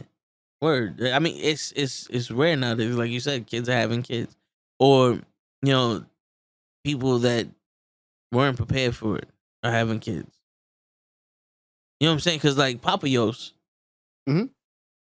he's a good father. You know what I'm saying? His kid is learning shit. He don't baby the kid and all that stuff. And he's like, he hits his head. Don't rush to him. He ain't crying. You heard that hurt? Yeah. Don't worry about it. Go ahead, go play. That's how it is. Like, see, stop doing that shit. That's why it hurt. Don't do that no more. I'll tell you, don't be scared. Don't be scared. Because you'll know what to do. You're a boy. Yeah, most of the kids when they fall, they're looking around like, what the fuck happened? They don't know what happened. And then oh my God, it's like, wait a minute, I'm supposed to be hurt. When everybody else does the yay, it's like, wait a minute, what? Okay, I'm gonna get up now. All right, cool. Get up. You be all right. You know what I'm saying? Which so now that you're here, because I spoke about I'm pretty sure you heard about women and people altering their body. I don't know if you want to give your opinion on that. Or women and what? People. Mostly women, like they getting bigger tits or asses and all that other shit. Or because I also mentioned like people, getting liposuction or the lap band surgery. Would you do it? I actually, I don't have a debate, but there's a few people in my family that have done it or say they are going to do it. And I feel like they used it as a scapegoat. Like some people, I have a family member that I don't feel like needed it.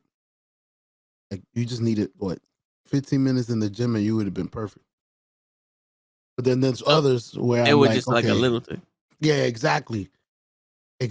So it depends. To me, it depends on the situation. If you're like overweight and it's a health issue,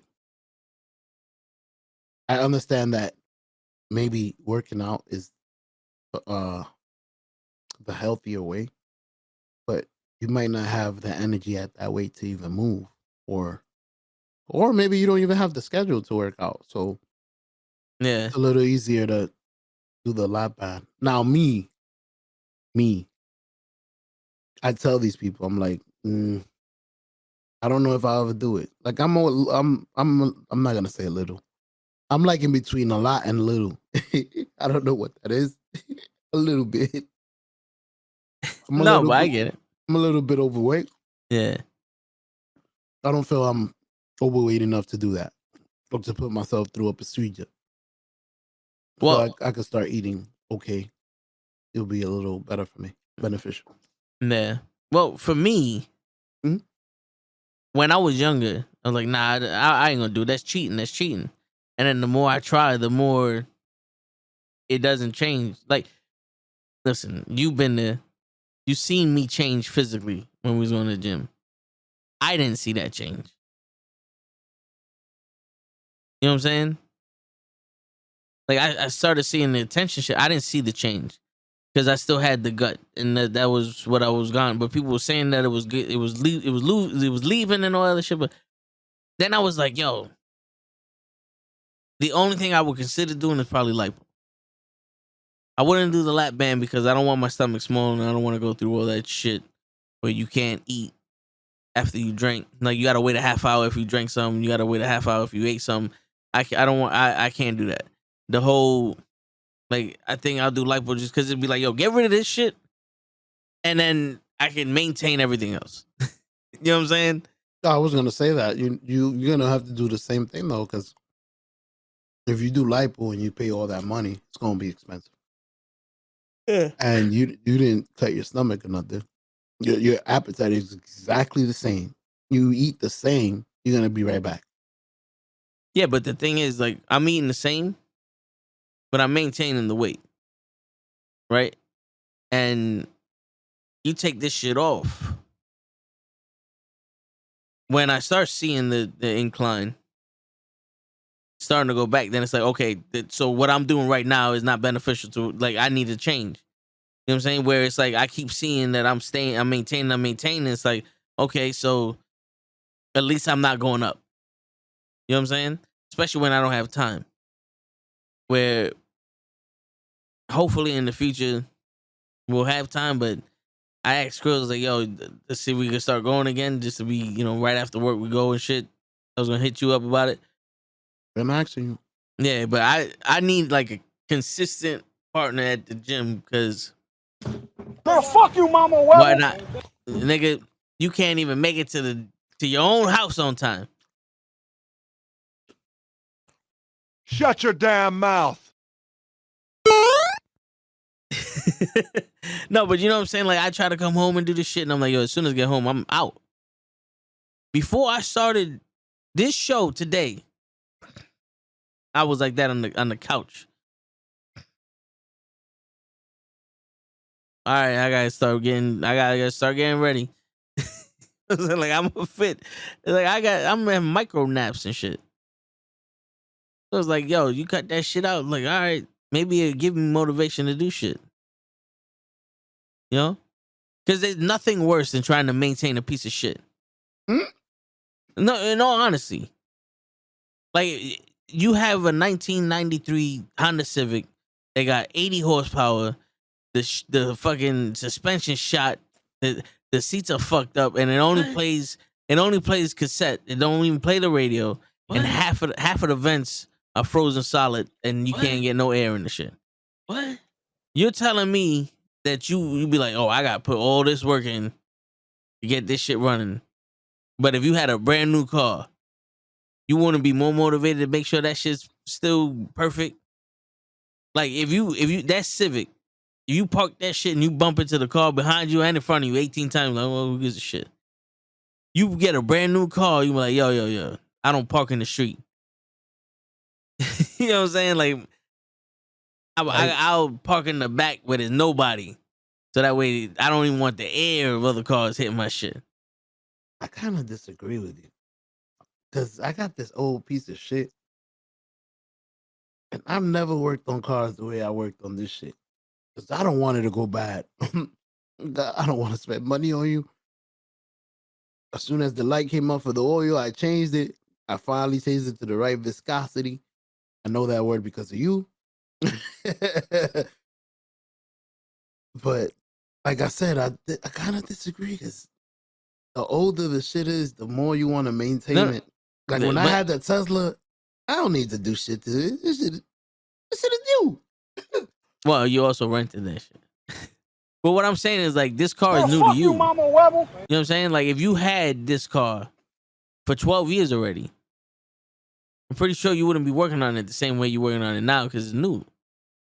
We're about to find out. It's about to happen to me. I got an Audi. I know you know about my Audi. Audi's Yeah. about that. I'm about to start. I need to change the oil in it before I turn it on. That's going to be my first thing. I think I'm going to start that with my son this weekend. Good luck. Get the energy. Yeah. Put air in the tires. Make sure everything is okay to turn on. Shoot. Word. But you know what I'm saying? So to me, I think that's just like the way I see it. It's We'll like, see. you know, like don't get me wrong. If I was able to work out and do that shit, I would. Like that would be my first choice because that shit is expensive. But there'll be times that I'll be looking at them like, oh, fuck it. When I become rich, I'll just drop them. I'll just go do it real quick, come back. The next day, I'll be like, yeah, what I like to have right now is for all you fat sweat hogs. You know what I'm saying? But Bro, yeah. I pay all this money, and it would be my pleasure if I took you with me. I would feel so much better. I feel like shit. Been paying all this money for like a year. Haven't been to the gym once. You know something, bro? I finance Platinum Fitness. Well, I was gonna say we going to Yosis and Blink. I was thinking about going back to Blink. Blink it's a better gym around Norway. But you have a Planet Fitness by you? Yeah, it's the only thing, the only gym by here. It's the only No gym. gyms, Yeah. I gotta check. Let me check. Nah, I haven't you checked know. for Blink. What up, normal guy? Normal guy. Oh my God, what's up, brother? Brother, how you feeling? No, but you know that. I mean, not for nothing. It's gym is gym, and I'll go with you. It just got to be something like we got to go every day. I told you I've been taking my lunch. Basically. Yeah. You saw I met you for lunch. Oh, I yeah, ain't leave you flat. Usually I would have been late as fuck. But 3:00, I'm out. I'm going to lunch. Word. It is what it is. You want it like this? That's okay. Word. But yeah. So we spoke about that. We spoke about we just spoke about the kids and all that shit. I was listening to these two women. One woman was an ex-porn star. And I don't know who the other woman was, but she was saying, how does it look for male depression? Like, how does that look? And I'm listening to this girl. I'm like, I think that's how you think it looks. Because she's basically like, oh, you know, no one pays attention to men and all this other stuff. So that's why, you know, no one knows what it looks like. But I don't think, like, male sadness is noticeable. Male depression is not detectable. Because being sad and being depressed are two different things. You sad, you get over it. It's like being hurt and being injured. You know what I'm saying? So like being depressed is something that you don't want people to know about. Because now it's gonna make you feel like, shit, if these people know I'm depressed, you're gonna be less of a man. Like you got a disease or some shit. You know what I'm saying? I don't know if that makes sense to the people in the chat, but like that's what it is. It's like, one, we were conditioned that either y'all women don't give a shit about us, or no matter what you think, you're not gonna be able to help us. You can't get good advice from most women. We definitely feel that way. You know what I'm saying? Like in all honesty, because it's not advice. It feels a lot of the times when women talk to you, it's like they're telling you what to do instead of for listening. And it's like, oh, get over it. You get a lot of get over it from women more than from men. You know what I'm saying? Like the only time you'll get like, yo, get over it is if you keep saying the shit to somebody, to the dude. You know what I'm saying? Like if a dude came up to you, was like, damn, son, my bad. I hope you get better, man. I hope things get better for you. And every day the nigga at one point was like, yo, my nigga, get over that shit already. You know, day one you get a woman, oh, man up. You don't know how many times I've heard that. You know what I'm saying? That's why you can't tell what male depression looks like. Because we not allowed to fucking be depressed. Nope. We are depressed without being allowed to be depressed, and we got to make sure that you don't know we depressed because we're not supposed to be depressed. Exactly. You gonna make fun of us. Oh, you just gonna undermine it. Tell us to man up. Yeah, it's like that don't bother you. Yeah, like man up and get down from that ledge. Yeah. Who gives a shit? I love that. Who gives a shit if this happened? Like, well, obviously I give a shit because I'm going through it, and I'm a person. If they're gonna call it Planet Fitness, they should be at least nice enough to make it feel like they're you're working out on Mars. You know what's crazy? Daniel, I don't know if you're from New York, but in New York, there's this place. I don't remember who took me. I think it was my best friend, called Mars 2120, I think. Bro, it's exactly what you think. It looks like Mars. Matter of fact, when you get there, you got to take a spaceship. Like, it's a actual spaceship ride. It looks like a spaceship ride, but you know, it's just shaking and shit. It's a spaceship ride, and then once you get off, everything looks like Mars, and then it's a restaurant. You go sit down. It's awesome. I loved it. I only been there once. I want to go back. I need to take my kids. I was given time for Toto to respond. And see, he has, so I'll give him the mic. No, I've never been to that shit. Oh, the Blink is different memberships. Green and blue? Yeah, there's like green, blue, and orange. So depending on which, I'm guessing which color, there's more locations. So that's why I was asking. So the location at the gym by the job would be blue. Or blue's in the middle, 25. Because green is well, it could be either orange or blue. It's just green, I think, is further down in the city. The thing is, orange is.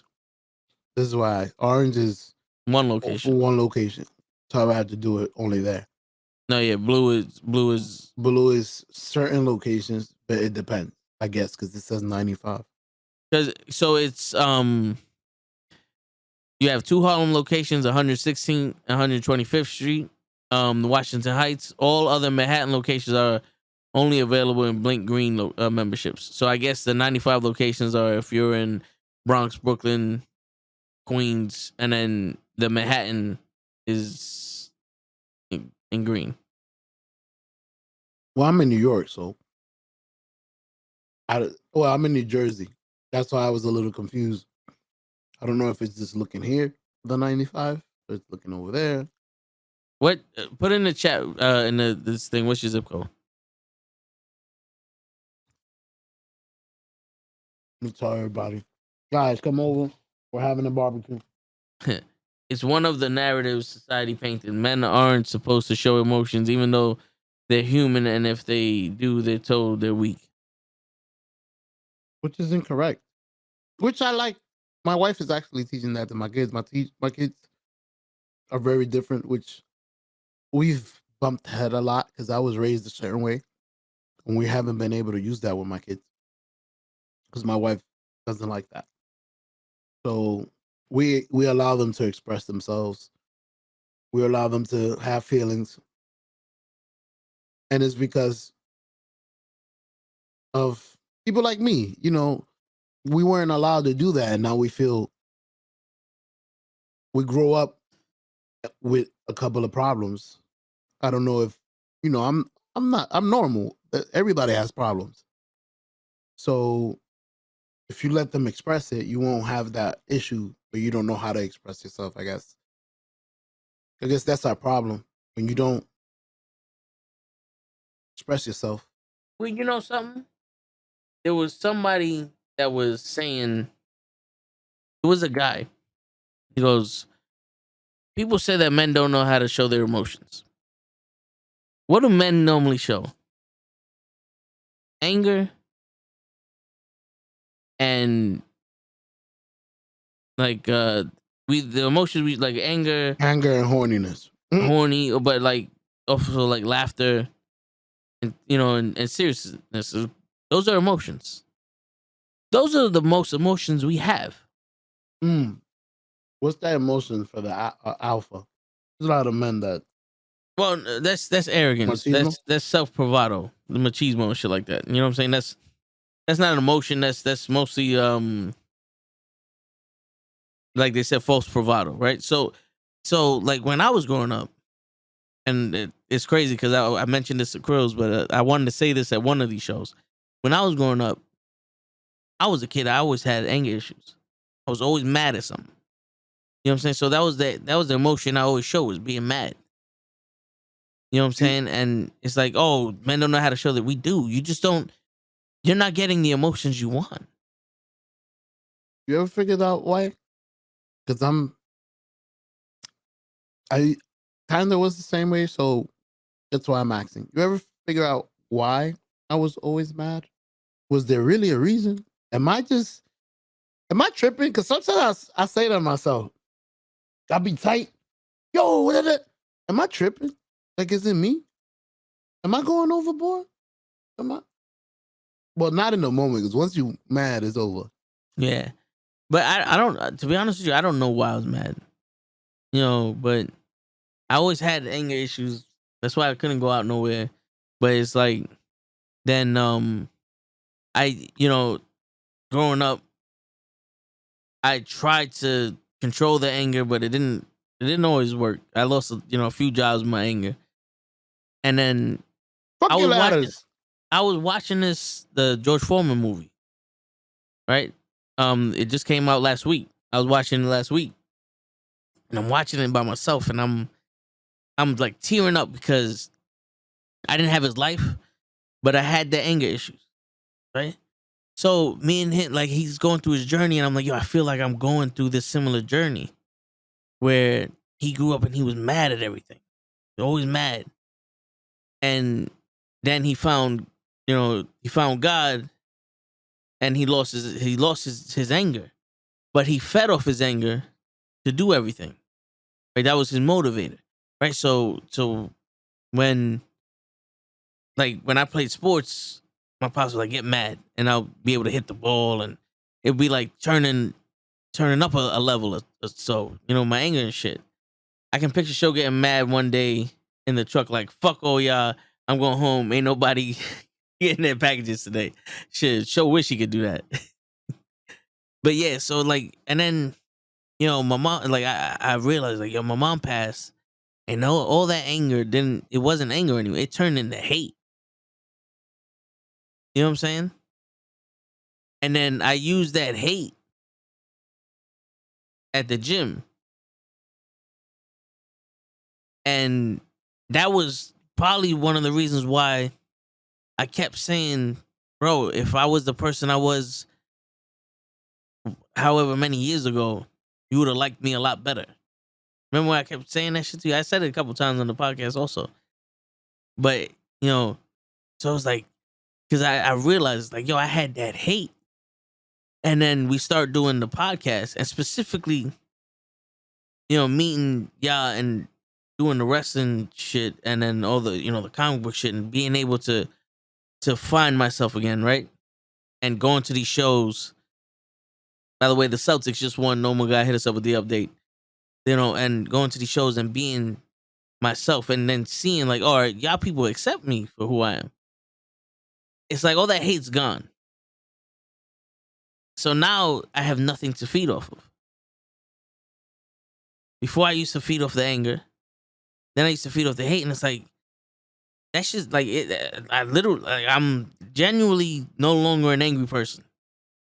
I'm no longer like hateful person. You know what I'm saying? Like, I'm genuinely like at peace, where life right now is just like, hey man, fuck it. Let's do, let's make the most out of shit. You know what I'm saying? So now it's like, damn, I don't have that. you know, when I'm like, come on, you fat piece of shit, let's go work out. Or come on, you weak bitch, let's get another set in here. I don't have that no more. It's like I think we need to. I think we honestly, and I'm gonna say sound cliche, but the older I'm getting, the more I feel like it. Because when I was younger, this used to drive me crazy. It's like, man, leave me alone. I just wanna live. Like, leave me the fuck alone. I know I got years. Nobody dies at 30. And then one of my friends kicked over at 32. So little by little, everything is starting to change. Back then, nobody died at 30. Yeah. I'm not gonna lie. Back then, because I used to go back then rules. Now, bro, I've been to about 3 funerals of people that are my age. And I don't want to find out if 30 is the new limit now. So we need I'm gonna, like I said, I'm gonna sound cliche because I used to hear it before and I'm like, shut the hell up. Yeah. I think we need to feed on the fact that we need to live. We don't know if food that we're eating is killing us. And because I'm gonna talk to you real, the way I am, because I know we're the same way. We're gambling. It's a gamble because we're using our body as a scientific instrument, because we're saying we're gonna continue eating the way we eat, and we're gonna guess that we're gonna live as long as possible. That's what we're saying. With stuff that people are telling us, all the doctors are telling us is unhealthy. Sugar,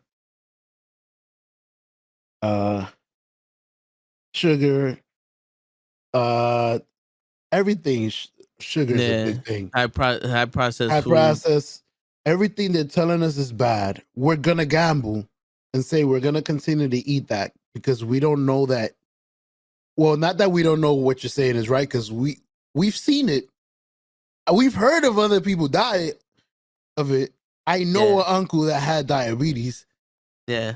So my grandfather had a massive heart attack when he was 57. I'm only 20 years away from that. It's just little by little, as I'm getting older, I'm like, I need to, especially me, but I know you don't have kids. And soon enough, I pray that you do. You will. You probably will. Now you probably will, but not soon enough. You know what I mean? You're going to have kids someday. Yeah. Not in the near future. We don't know. We don't know. We don't know. So it might be quick. I've fallen in love in weeks. I asked my wife. Oh, I've fallen in love in minutes, but there you go. It only takes a minute, girl. A minute and then a mistake. To fall in love. A minute and a whoop. Says a baby. And a whoop. That's cool. So you can use the mic if you need to respond. So yeah, bro. It's just looking at the world around me, seeing all these young people dying, especially with famous people, bro. Like, I'll be sending you athlete stuff that I'm like, wow, 32. And she's an Olympian. Shit, I'm a UPS guy. Like, yeah, I get some steps in, but I'm not an Olympian. Yeah, but some people, when it's their time to go, it's their time to go. You see, that's another thing that we use as an excuse sometimes, but it's true as well. I agree. So I'm 50-50 because I do use it as, I'm going to tell you, I'm not going to talk about nobody else. I do use it as an excuse. So when it's your time to go, it's your time to go. Okay. But you want to put gasoline on yourself and run through fire and hope you don't catch? Like, that's what you're saying? Like, we understand when it's your time to go, it's time to go. So you're going to attempt it? Like, today might not be my time to go, but I'm going to walk on this edge. You know what? We're going to find out if today's my day. How are we going to do that? Because I'm gonna walk on this edge. If I fall over, it's my day. If I don't, it wasn't. Like you. So I feel like some people have their day, and then there's people that, oops, like by mistake, rush to it. Not rush to it, but commit a mistake. They play the game. Yeah, bro. There's some people that, yeah. Like I know what I know you know what I'm talking about. Like young people on a motorcycle going 150 on a highway. There's people that play that game that get there. It's like you're gonna get there sooner if you keep doing the shit you're doing, or you might not. Like, yeah, I'm gonna be at home figuring out if it's my day. You're gonna be on your motorcycle. I would rather be at home waiting. You just in case. You claiming your day. Yeah, exactly. It might not be my day. You're gonna go find out. yeah, you know. No. You playing with this? You playing with the shit? I don't want to. Listen, I get it, and the thing is, this is why you go to the doctor. You tell them, you know, they do all these tests on you. They say, "Oh, you're perfectly healthy," and then you're like, "Well, you don't know shit." The problem is, I think a lot of the marketing for health is physique. You know, the unhealthiest a bodybuilder is when they're performing on stage. When they have that 0% body fat, that's one of the most unhealthiest. They have nothing to protect them. If you flick them, they'll get a bruise.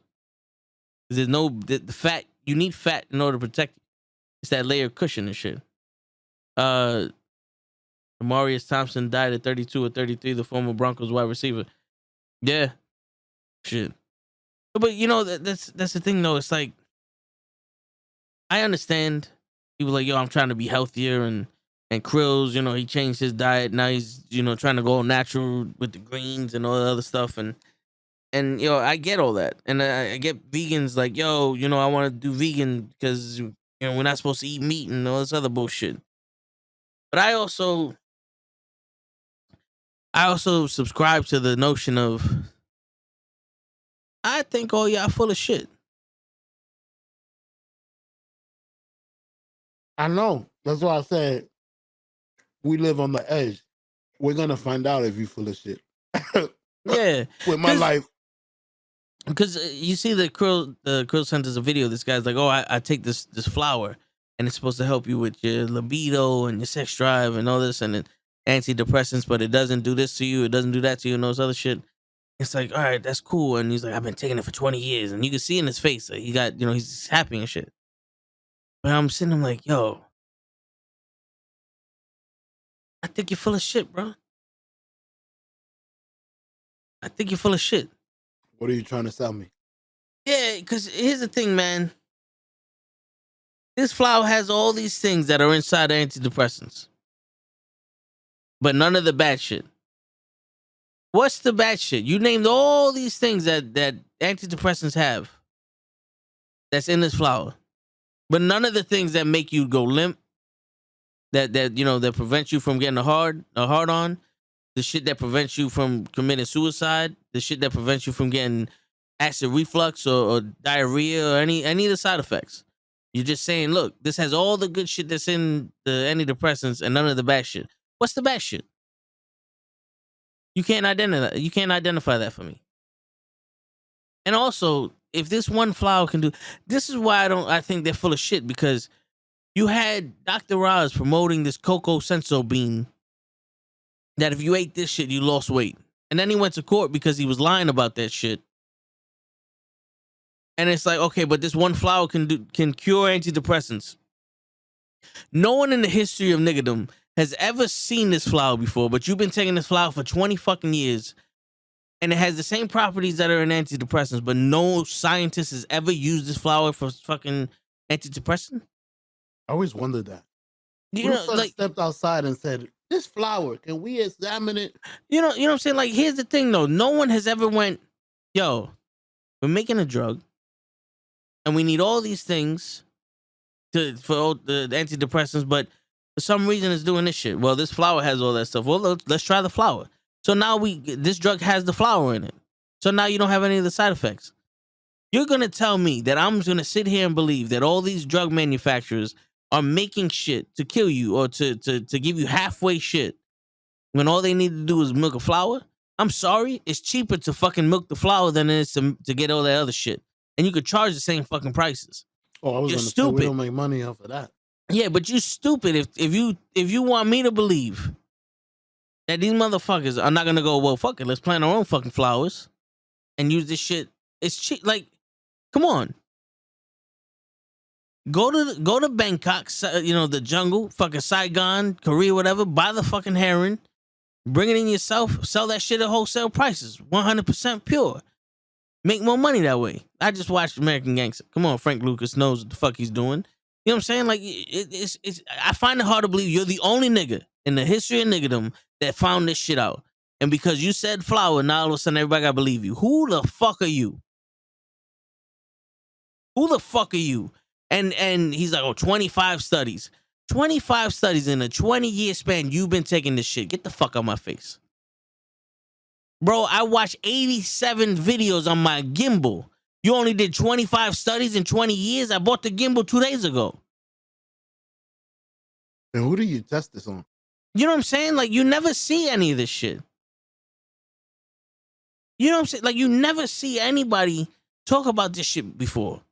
It's always some new shit that like some rich nigga like, for 30 years I've been taking dragon's foot. What the fuck is that?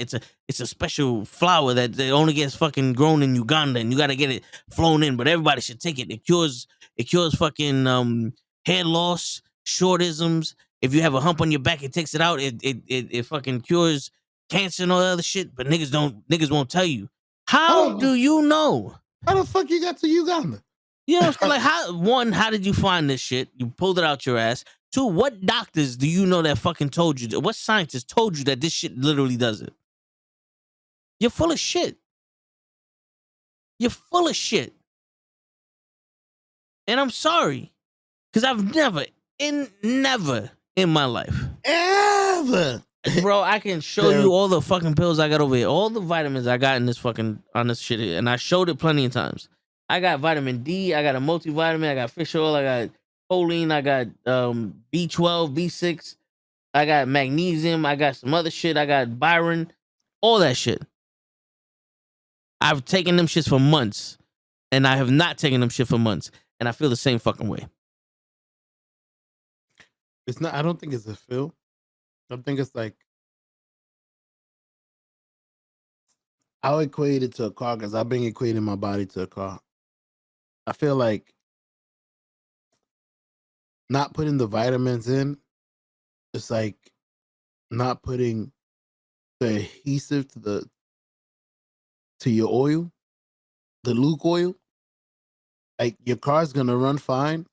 It's gonna run fine for 100,000 miles or more. Matter of fact, you might not never realize it, or it's gonna fuck up a lot sooner than if you used it. But you're gonna figure it out by not using it. Yeah, but you do know that that's all bullshit also. See? I'm glad you told me that now because I added it in my shit. No, I mean, it's all cash. Some of these cars, if you put oil additives or gas additives, it trips sensors. Because they calibrate these cars to run on their oil. They're tuned to run on those oils. If they wanted you to put that shit in your car, it would tell you to. All of that shit is fucking to make money. Like some of these, like the transmission flush, where they put the shit and you go backwards, is bad for your car because it can fuck up the O-rings. They don't want you to do that shit. Like drain and refill your shit. I heard that. You know what I'm saying? Like, there's a lot of things that they sell you on that can fuck up the car, but it's just like, hey, it sounds good. People do it, and we make money off of it.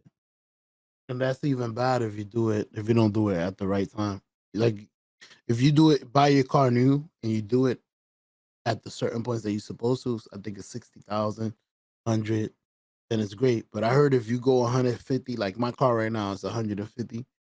I don't know if they changed it, but I heard if I change it now, whatever particles was in there that was helping it move smoothly is gonna start slipping. So here's the thing.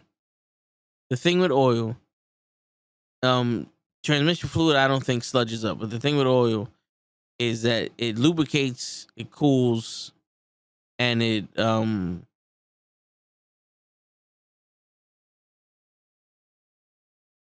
well shit. There was three main factors. It lubricates the parts, it cools down the parts so it doesn't seize. And it cleans it. Yeah, and it cleans it. It cleans the debris. I'm sorry. Yeah, you So good.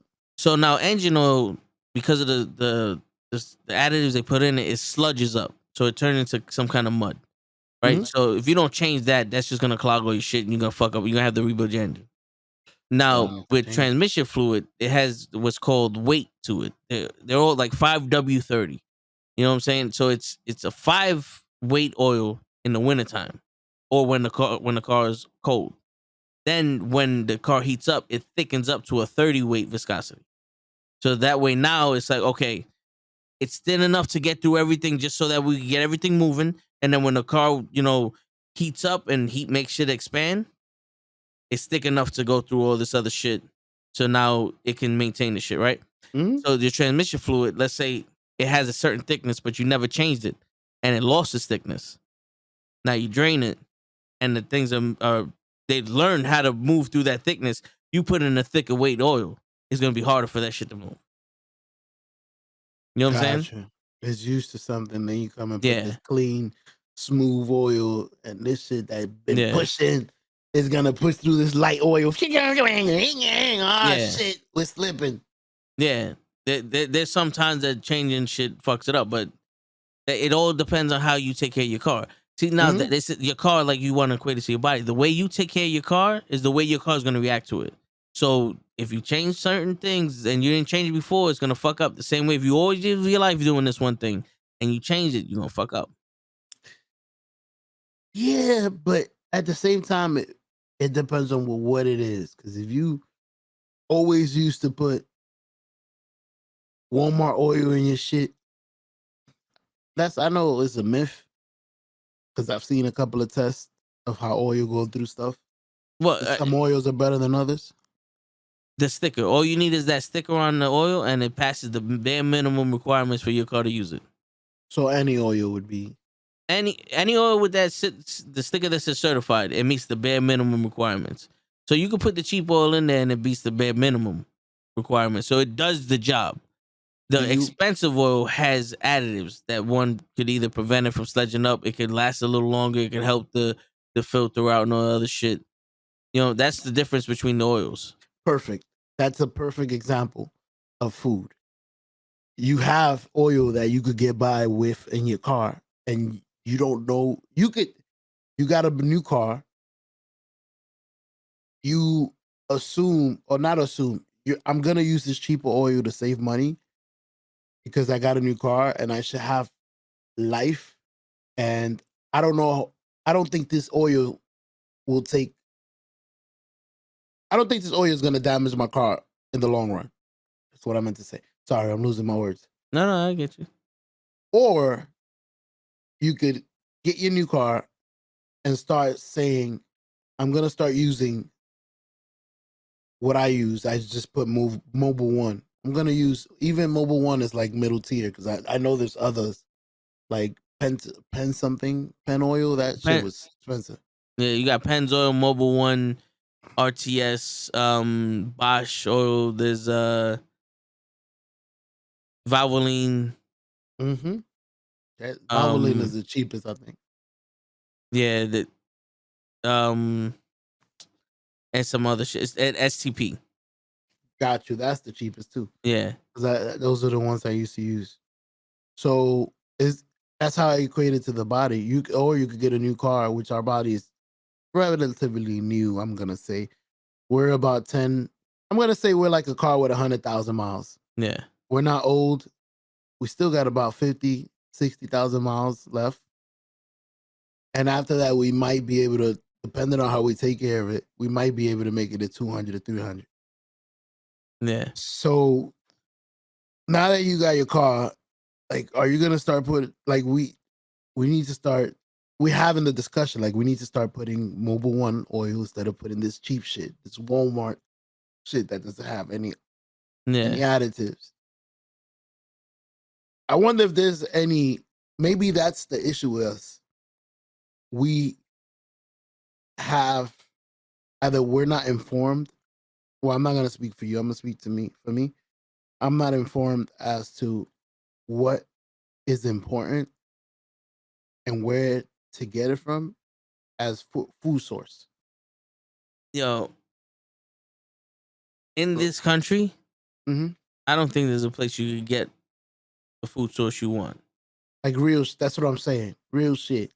Like I need fiber. Yeah. I need, give me broccoli. Cause you get meat that the chickens and everybody's being fed steroids to make them bigger. Same thing with fruits. Like you see these apples. Bananas are not really this big and yellow. They don't taste that way. They're more tart. They're not as sweet. They alter the bananas to make them taste better. They're seedless grapes. So they genetically alter the grapes and watermelons so there's no seeds in them. There's pesticides that they put in all the other shit to keep the worms and everything out of these vegetables. And they say it's safe for us to eat, which I'm pretty sure you clean the shit off, you'll be all right. Because you haven't, unless you ate something that tasted like ridiculously bad and you got sick from it, I'm pretty sure it's safe. But like I said, it's all the bare minimum. All those stickers that say this shit is good is the bare minimum. It has to pass the bare minimum. It's like when you get your Regent sticker on your diploma. It means you got at least a 55 or higher on all those tests. It doesn't mean that you got a perfect score on all those tests. It means you got a 55 or higher. You know what I'm saying? So the whole thing with like the food and shit, I'll equate this to gas. Now, you have sports cars, you have SUVs, you have regular cars, right? We're going to stick with regular cars and sports cars. And by sports cars, I mean cars that have turbos and cars that run the Daytona 500.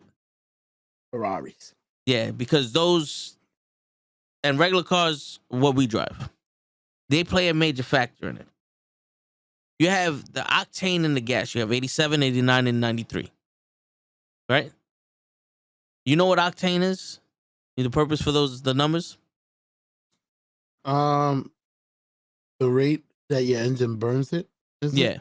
So, yeah, that's exactly what it is. So the higher the number, the slower the burn of the gas. The reason why you want to have a slower burn of gas is if you're driving a Ferrari or a NASCAR or something like that, is because these engines run ridiculously hot. So there's times where if you put in normal gas on it, the gas will actually start exploding before it gets to the piston because the engine's so hot. So you want to make sure that the gas is going to last long enough to get into the cylinder to blow up. You know what I'm saying? So that's the only difference between the ratings and the gas. It's just how long it takes to blow up. When you have a normal car, you sit there like, oh, 91's better than 87. And you do notice it's like, hey, this, the gas doesn't burn as fast. But what's the thing though? Your engine isn't utilizing all that gas because it's not getting as hot as it is. So you put the 87 because it's made to withstand your engine. Yep, the cap will say it. You know what I'm saying? 87 only. Yeah, so sometimes it's like your body will take what it needs to survive. Your body's your perfect trainer.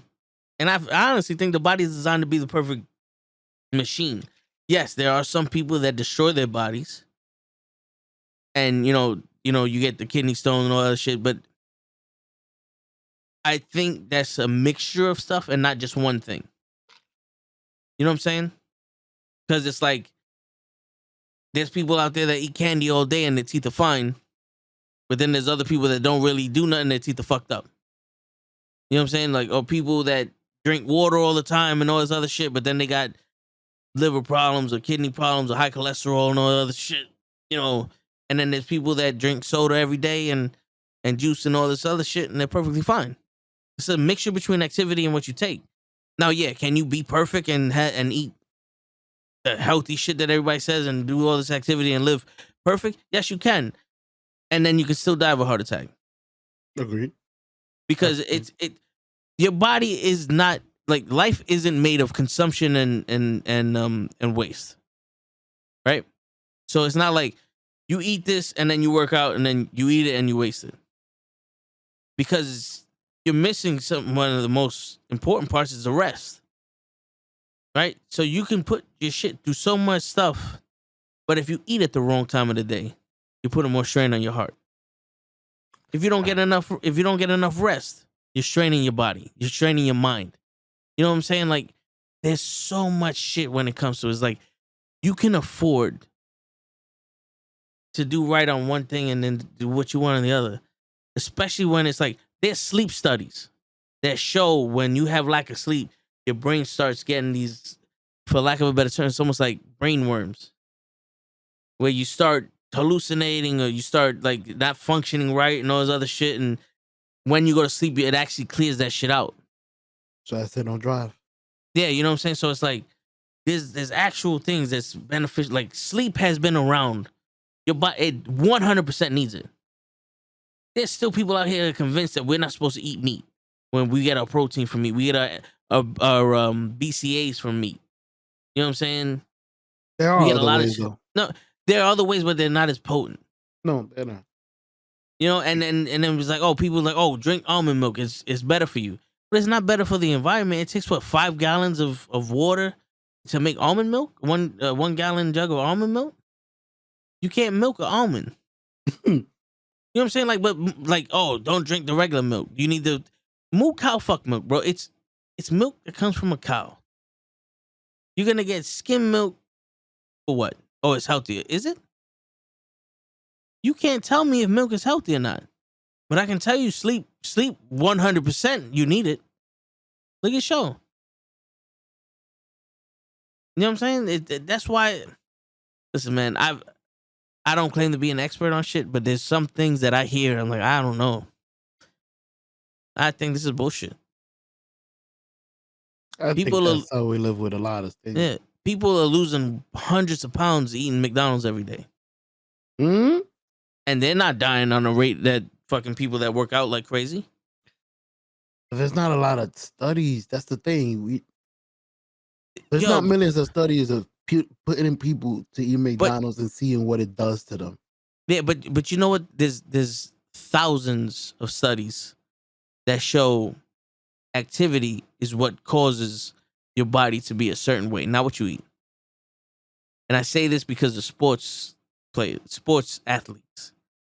You look at every single football player that once they stop playing football and they blow up to be huge is because what changed? Their activity rate changed. Their eating habits never changed, but their activity rates changed. You know what I'm saying? Like that's proof. You know what I'm saying? It's like, what did they eat? Like shit. Oh, that's why they blew up? No, they blew up because they stopped working out 6 times a day. They stopped burning 20,000 calories a day. You know what I'm saying? They were eating all this food to fuel them. Like, you know, like that's something that people don't realize. You eat what you can. You eat and you burn. You want to lose weight, you eat less than what you burn. So the way your body's eating off of yourself. But it's also difficult because they're like, oh, let's do this. 1 large fry, you can have like 20 baked potatoes. I'm just throwing this shit out there. But if you eat 20 baked potatoes, I don't give a shit how many calories there are. Bro, that gotta go somewhere. 20 baked potatoes in your stomach gotta go somewhere, show. It doesn't disappear. You're giving me numbers now. 20 baked potatoes versus 1 large fry. Give me the large fry. I'm not eating 20 baked potatoes. I'm sorry. You know what I'm saying? You're gonna still get fat if you eat all those healthy options. It's a good example, but I don't think potato. I'm pretty sure he was just being in general, but I don't think potato is a good example. I heard potatoes bad for you all around. Fried. Well, baked is the best way, but I'm just saying that because it's like the equivalent to each other. No, I'm giving. It's like I know. One way is fried and it's supposed to be bad for you, and the other way is at least it's healthier for you. It's like it's still. There are some. If you eat, like you know what I'm saying. Like it's still whatever the fuck. Broccoli from the Chinese store. That's the only way I can eat it. But my mother's like, it's not healthy. What do you mean? It's broccoli. Yeah, with soy sauce and all that other shit. Yeah, soy sauce and all that other shit that's on it. But MSG. But not for nothing. You sit there and eat 20 pounds of broccoli. That gotta go somewhere. Like, how many people do we know that eat crazy healthy, but 45 times a day, and it's like, well, you ain't losing shit. Because that activity got to come in. What do you suggest for us? Because I don't think we procrastinate. I think we never really speak about that. Like, be realistic. Like, being realistic. Like, what is it gonna take for us to actually change? Consistency. Ain't nobody more consistent than you, bro. You here every night. Yeah, but I mean, bro, I used to do the T25. You know, remember that Body by Jake shit? The Insanity. I used to do the Insanity. And I ate whatever the fuck I want, and I still lost 20 pounds with that shit. It's hard work. I think the more activity we do and we maintain what we got, it's gonna work for us. In all honesty, it's either this. You up your activity by a lot or you downgrade your food by a lot. What's more realistic? Finding a way to do more activity is more realistic than not eating. Maybe the balance of bringing down your intake and increasing. Yeah. No, but I do eat a lot sometimes. No. I hear you. I hear you. But you know what's crazy? You have a bowl of popcorn, that cup of beer and soda. That's what I'm saying. Oreos. And you know why he has all that? Not because he's glutton. He's trying to stay awake. That's the trick. You see me with a bag of chips. I'm not hungry. I'm trying to stay awake. That's a trick. Hungry. Now what? No, but you know what I'm saying? Like, but what's more realistic? You're gonna be like, I'm not gonna eat this shit. I'm not gonna drink this shit. Then what? I'm just gonna drink this water. Or, fuck it. You know, we'll spend an hour a day and go as hard as we can, and your body's gonna be like, okay, because you start weight training, you build muscle. The muscle burning fat the entire day. So you do that. Now you're sitting there going, okay, now I got a reason to have all this fuel. And you can see benefits from that. So I was like, oh, I can't eat that. I gotta starve. Yo, just start lifting weights. You ain't gotta look like Arnold. A lot of people have this misconceptions like, the minute I start lifting weights, I'm gonna look like Arnold. No, you're not. There's no way in fuck you're gonna look like Arnold. It's gonna take you 20 years. The only way you're gonna look like Arnold is if you eat fucking 50,000 calories a day. You gotta eat to grow. And your body cannot naturally get that big. That's why most of them, their heart explodes. They've been eating 20 bowls of spaghetti. Yeah, you got to eat a lot, drink a lot of protein. It takes a lot. You don't get that over there. Trust me, if you got that shit overnight, I would look like Arnold right now. You would buy the starter pack? Yeah, I'd have looked like Arnold my entire life. Fuck out of here. All right, Joe, let's get to the explaining to your kids the transsexual shit. I was gonna ask you when you mentioned it yesterday. I was like, put that on the list. And I want to start off by saying, because you always got to put this out. You don't want no issues. Yeah. I have a gay brother, ladies and gentlemen. And he has been gay all his life. He might have not known it because he came out to me when he was, I'm going to say 15. And I looked at him like, bro, you've been gay all your life. You got us all together for this. Like, we've been you gay. So I want to start off with that. But when I heard you talking about it, and I started to think, like, life is a little more difficult now raising kids because it's so, like, everything has a term. Yeah. And then I feel like if you don't oblige with these terms, you get criticized or you get in trouble, which sucks. which is why I was scared to talk about it, because I don't want to arouse any problems or arouse. I don't even know if I'm using that word right. I don't want to. I don't want nobody to feel offended. Yeah. But I feel like I'm from the Bronx, as you can see. It says it right there. And in the Bronx, one of the rules was you do whatever the fuck you want. I do whatever the fuck I want. We mind our business. As long as you're not interfering with my shit, I'm not interfering with yours. You could be over there selling your dope. I'm not going to be the one, hey, he's selling dope over here. No. You selling your dope over here? Congratulations to you. I'm going to mind my fucking business. I'm going to go to work. Word. And that's how I feel with all this transsexuals and stuff like that. I feel like I understand that you feel a certain way. You have an imbalance in your body. You're having an issue. You see that those are all, you hear the keywords. You're having an issue. You feel you're in the wrong body. You feel that you want to change stuff. You feel uncomfortable. I understand that. I applaud you for being brave, for trying to feel a little more comfortable. But, and you also have to remember that I also am a person in turn, and I also have my own stuff, I guess, upbringings. So let me get to the point, because I sound like I'm mumbling.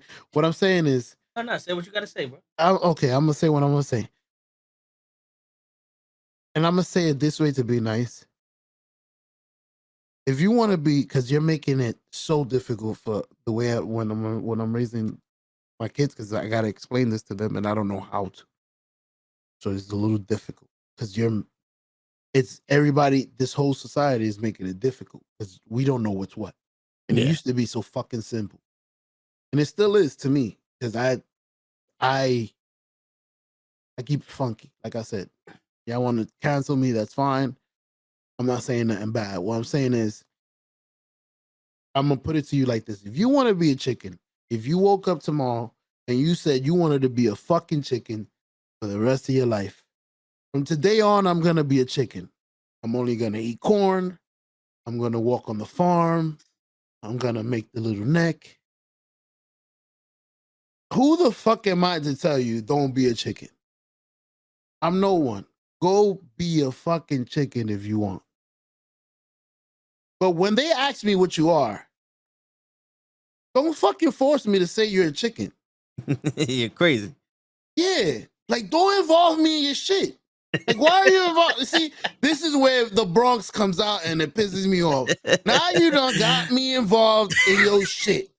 I don't give a fuck. I was minding my business over there, watching you be a fucking chicken. Minding my business. Oh shit, you a chicken. Congratulations to you. And then you came to me. Can you make sure you call me a chicken? Why are you involving me? Like, go be a chicken. Why do you need me to call you a chicken? Like, be free. Go fly. Leave me the fuck alone. Yeah. Leave me alone. Leave me alone. Why I gotta call you a chicken? That's what pisses me off. Now we gotta call you this. We gotta call you a chicken, and we gotta fucking bring you eggs for you to sit on. And now, on top of that, we gotta tell the other chickens to respect you. This is a chicken now. Respect them. They have the same shit you got now, or even more. The same shit that goes for you, go for them. The chicken is looking at like, how, Sway? You can't do what I do. I put eggs. Can you put eggs? No, not really. So you're not a fucking chicken. But I am. I feel like a chicken. Congratulations. You're not a chicken though. You crazy. Yeah, like now you want me to tell my kids that you a chicken? Like, how do I explain this? You're making it difficult. And I hope that that way of explaining it was a little more less. Fuck, I lost the word. Less Insulting? offensive. Yeah, Yes. offensive. I hope that way of explaining it was a little less insulting and offensive, and maybe you get to understand what I'm saying. Yeah. You want to go be a chicken? Go be a chicken. Now you're involving me. Now I Yeah. gotta explain it to my fucking kids on why you gotta be a chicken.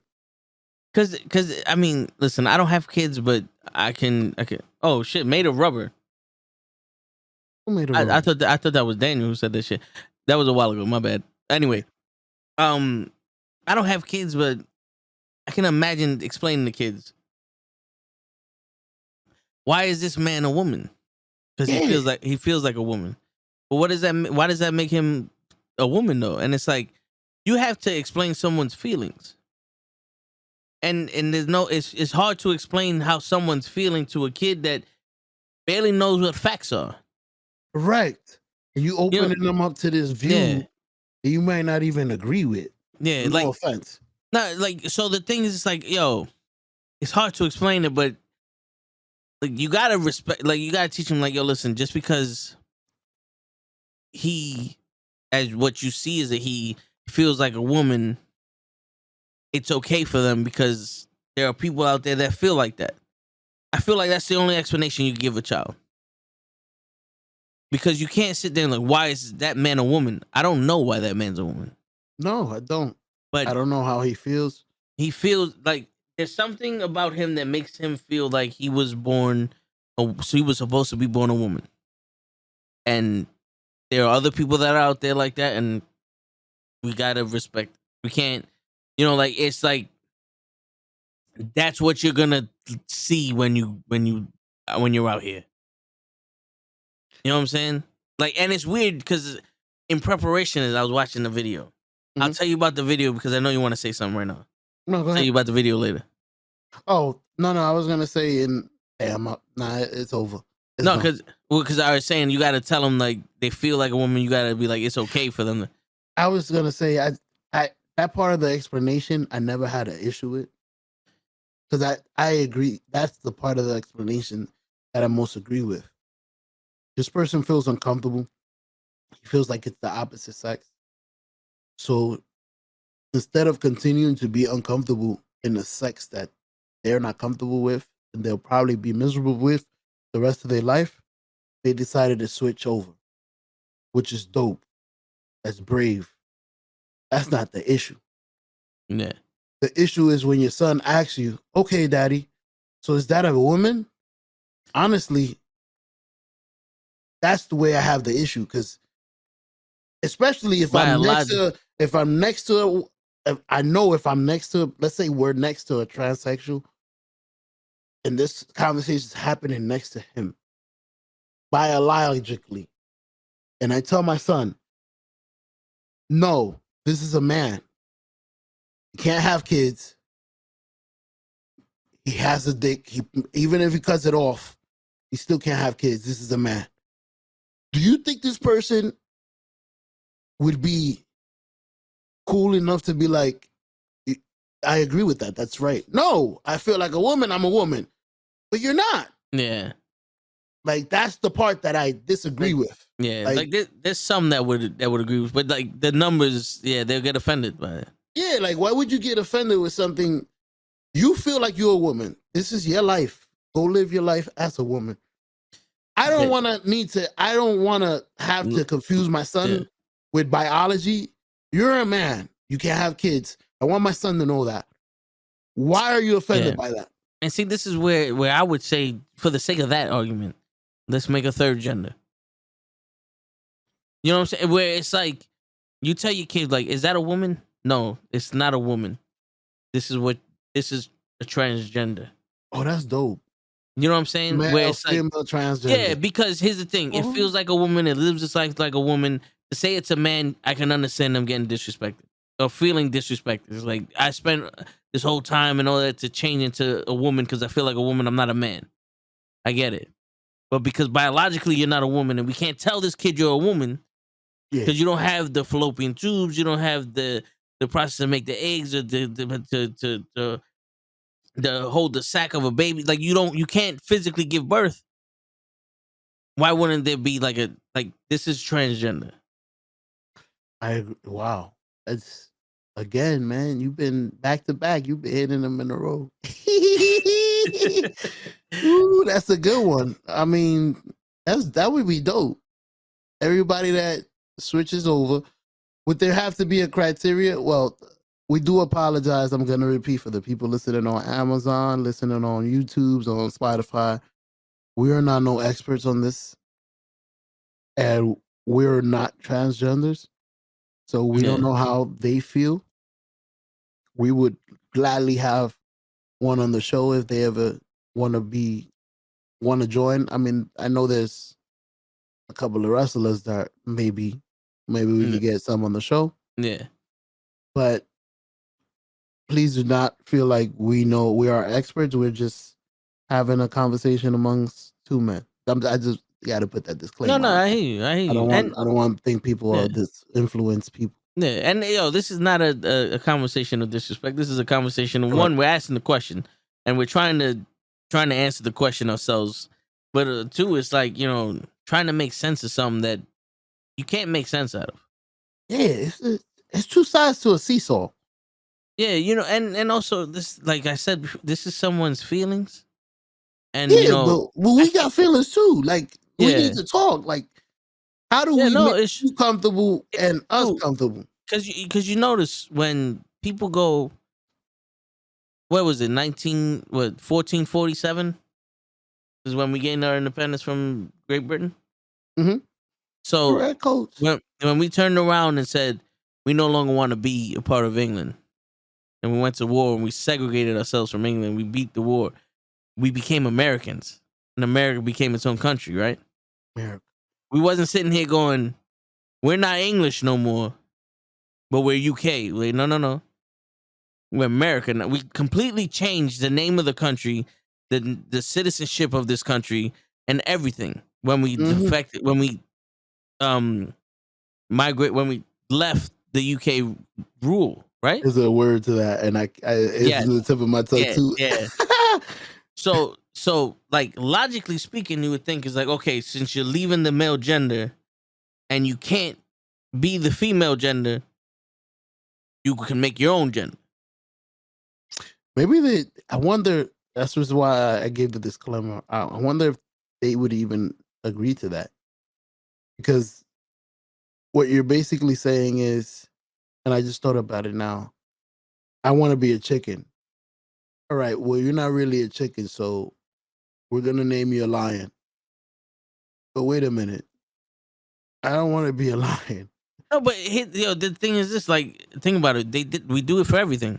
You have straight heterosexuals, then you have homosexuals, right? So you have people who like the opposite sex, people who like the same sex, and then you have bisexuals. You don't hear bisexuals going, no, I'm straight because I like the opposite sex. No, they gladly took the name bi because they want both. Bisexuals are awesome. You know what I'm saying? Open with it. No, but you know what I'm saying? Like, think about that. It's like homosexuals didn't say, no, we're straight, we just like men. What? Then you're not straight. You know what I'm saying? So it's like there's a classification for that. And it's weird. It's like you feel like your gender should have been assigned as a woman at birth. And I get it. Where it's like, okay, but you're not, though. Like, as much as I was like, yo, I'm Puerto Rican. From Puerto Rico, people were like, bro, your blood is from here. Your family used to live here, but you're American. You live in New York. You're from the Bronx. Like, where I was raised is not Puerto Rico. So yes, my culture's from there, and my family's from there, my bloodline's from there, but I'm from the Bronx. You know what I'm saying? Makes sense? Makes a lot of sense. So it's like, and this is the video I was watching. This family had a kid that since the age of 7 said that he was a boy, but it was born a female. And it said it was a boy. And it calls his younger sister his sister, and he is the older brother to that girl. And it's a female. The kid was born a girl, and it insists that it's a boy. And the parents took it to experts, and they said, this isn't a phase. This kid really thinks it's a girl. It's a boy. So they changed its name and its legal gender on the birth certificate. Now that it's a 7-year-old transgender. Now listen, I don't know what these people taught this kid. The parents allowed it? Yeah, but in my head is like, how did you get to expert? How does a normal person, and I don't mean normal in a derogatory way, I'm talking about how does a normal female and a normal male sit here and say that they're experts on transgender? You would think a transgender person would be an expert on transgender shit. That's like you go to a 19-year-old white girl that lived in Connecticut talking about, I'm an expert in African studies. Mm-hmm. What? Since when? You know what I'm saying? But they're the experts, and they're saying, oh no, tomboys shit is like, if a boy likes to play with dolls, that's just because their interest is in this, and it's a phase, they grow out of it. This 7-year-old don't know shit about shit. Don't know jack about shit. I would be surprised if this 7-year-old knows that the difference between boys and girls are a vagina and a penis. But versus teeth. But it knows it's a girl. Like, you don't know what a boy is. Like, you know what I'm saying? Like, you feel like you're a boy. You don't know what you are. You haven't even had your first orgasm, bro. You haven't lost any of your baby teeth yet. You haven't had sexual thoughts. Like, how do you know you're a girl? Isn't that how you figure it out? Yeah. I'm not attracted to that. Well, that's how they figure out their sexual orientation and shit. Yeah, but Right. I'm like, but in all honesty, what makes you feel like? That's where I sit here and go, if that was my child, we would be having discussions before I say anything, and you will have to live your entire life to be on some. This is how I feel, and every time you say you feel like we're gonna have a discussion, why do you feel like a boy? What makes you feel like it? What specifically is the boy in you? You know what I'm saying? I do. I don't want to change the subject because I want to get this out real quick. You just made me think about something that's crazy. When you said that's the sexual orientation. Are all transgenders gay? No. According to the experts, no. What? I think there are some men that transition to women that are still attracted to women. You see, that's why I had to ask. Cause you said, nah. That the way you said it, I felt it as a correction. Nah. Not all transgenders. Like, I can hear it in your voice. Yeah. Not all are like, that's an orientation. You like guys. Like, for real? No. That's why I was like, before I lose this question. No, yeah. No, transgenders are gay? Oh, shit. Shit just got interesting. Yeah. I'm a girl that like girls now, but that's a lesbian. So you are gay. Because now you're a girl that likes girls. Hey, wait a minute. If you want to go that way, you say you're a girl now, right? Yeah. So it's crazy because it's like, yo, are you straight because you're a girl that like men? Yeah, but shit just got Yeah. I had to cut you off because my brain just went. What? Word. Wait a minute. My man heard me say that and he did the. I was a girl that turned to a guy to date girls. Wait a minute. The math. So you gay?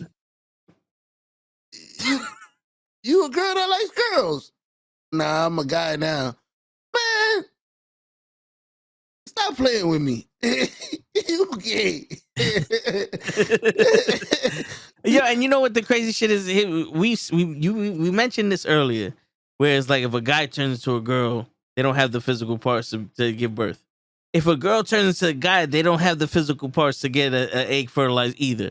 It's not just like one way or the other. I mean, you know what I'm saying? It's not just we're talking about men turning into women. The women turning into men don't have the sexual organs to fucking be the man either. They show goodbye though. You know what I'm saying? No, but you know what I'm saying though? It's like y'all don't have a nut sack and sperm to fertilize the egg, and the men don't have the eggs to get fertilized. So yeah, there's a problem there. I think that's like how I'm explaining to my kids the way you said it. Because you got to explain that. That's the part of that you got to explain the most. You don't, it's not, you got to point to somebody and say, this is a transgender. It's explaining that in the future, you're going to meet this. And I'm going to break it down to you. And not the way you explain it to them is the way you feel you have to as a parent, I guess. But for me, I'm going to explain it to them like this. If you could have kids, you're a female. If you could stick something in a woman and get her pregnant, you're a male. It's simple. That's how we was taught. Yeah, keep it simple. Yeah. You got a porn there. If you stick that in something and you get them pregnant, you're a boy. I understand that you might take that off. That's okay. But when you're born, that's going to be my question. When you're born, did you have the stick that you put in the person that makes them pregnant? Yes, I was born with that. Then you're a guy. It's over. But you know, the crazy shit is like, I remember the first time on my block, there was an openly gay couple. Two guys. They were over the house. We was having a barbecue. My mom was talking to him. And my mom straight out was like, I don't care if you're gay, straight, green, orange, blue, whatever. It's not my business. Nope. As long as you don't touch my kids, we're good. Yep. And that's how I learned to accept anybody for anything. It's like across the street from us, we had lesbian couple. And it was always like, yo, she's going out with her. That's none of my business who you go out with. I ain't sleeping with her. Yeah. I mean, she had a badass girlfriend, so I would have, but I'm just saying, it's none of my business. Like, I remember somebody asked me, it's like, yo, if you're walking down the block and coming towards you are two men that hold their hands, would you cross the street? I said, no. He goes, oh, you must be gay. I said, how am I gay? He goes, because you didn't cross the street. You know, it's wrong. I was like, first of all, bro, I don't give a shit what they're doing. As long as they don't fuck with me, I'm good. They could be holding hands, skipping, singing out of the doodah. I don't give a shit what the fuck they doing. I'm going to where I'm going. That's now. I'll be real with you. When it first, there was a time shit changed. And I know you're my age. You're my age. There was a time where it was hidden. And then it started to change into where you saw it occasionally, maybe a commercial or a couple in a show that you watched. It might have been your favorite show, your Saved by the Bell. Oh shit, that's one gay couple. Little by little, there was a time where it went choom, and then everything was perfect. We're here. So you got to remember, right now, we're like, I don't care what you are, who you are. But before, I'm not going to lie. I mean, when I was younger. To see it, when we were younger, to see it. We would have been like, what the fuck? Yeah. Like, I remember seeing it when we were younger. What the fuck? It was like, what the fuck? But still, it would have been like, that was crazy. And then keep moving. None of my business. Yeah, no, I ain't going to say nothing. Yeah, I ain't going to say nothing. But don't get us wrong. Back in the day, there were people that they saw that and they fucked them up. Oh, like, they were getting fucked up, too. Like, it wasn't easy being gay back in the day. Those are the people that make us look bad. That's why they do all the marches and they need all that protection. It's not because of us. If everybody was like us, dude, be you. Yeah. Don't bother me. Don't bother my kids. Do you? That's it. There's people out there that feel like they have to do something, unfortunately, about another person not feeling comfortable about themselves. Like, what that got to do with you that this person's gay? Yeah. Yo, you know it's crazy. Daniel over here was saying back in the day it was simple. You had the tomboys, the butch type girls, and all that other shit. And I remember when I was like 15 or something, it was this. We used to hang out with this lesbian. She lived across the street, and she was the boy. Back in them days, the couples was usually you had the woman that dressed like a guy, and then they had the girlfriend that would dress like a girl. The butch. Is that is that an okay word to use? Listen, I don't care. We're doing it here. I'm sorry. If it's not, I'm from the news Bronx. to us. I don't know if that's an offensive word, but that's what we used to call the male in the couple. Yeah. Sorry. So this chick that would dress up like a guy was hot. She just dressed like a guy. And I told her plenty of times, I said, yo, listen, you can get this whenever you want. Because, I was like 15, 16 years old. So I didn't give a fuck. It was like, she laughed too. Shit. Yeah, she laughed too. And I'm like, yo, seriously, I'll beat. Listen, you ain't tired of doing everything. Being a man is hard. You know what I'm saying? Like, shit. Don't you want to be the other one? The one getting taken care? I got you. Yeah, just a little bit. Once in a while, you be the man for 6 days. Let me be the man for you on Sundays. the Lord's Day. My man show was a player. So was a player. Come on, you know what I'm saying? baby. But it was one of those things. But yeah, it's crazy because you do have to sit there and think about that shit now because everybody now they're making it their damn business. Damn business. Yeah, they're like in all honesty, I get it with Jordan Peterson. He has the same stances. He was like, yo, you want to be a bird, be a bird, but don't mandate me to call you a bird. Yeah, that's how I feel. That's exactly how I feel. Unless you was biologically born a bird, don't force me to call you a bird or feel offended because I didn't call you a bird. Because I can say I associate as white. From now on, I have good credit. And from now on, I want you to treat me as white. Yeah.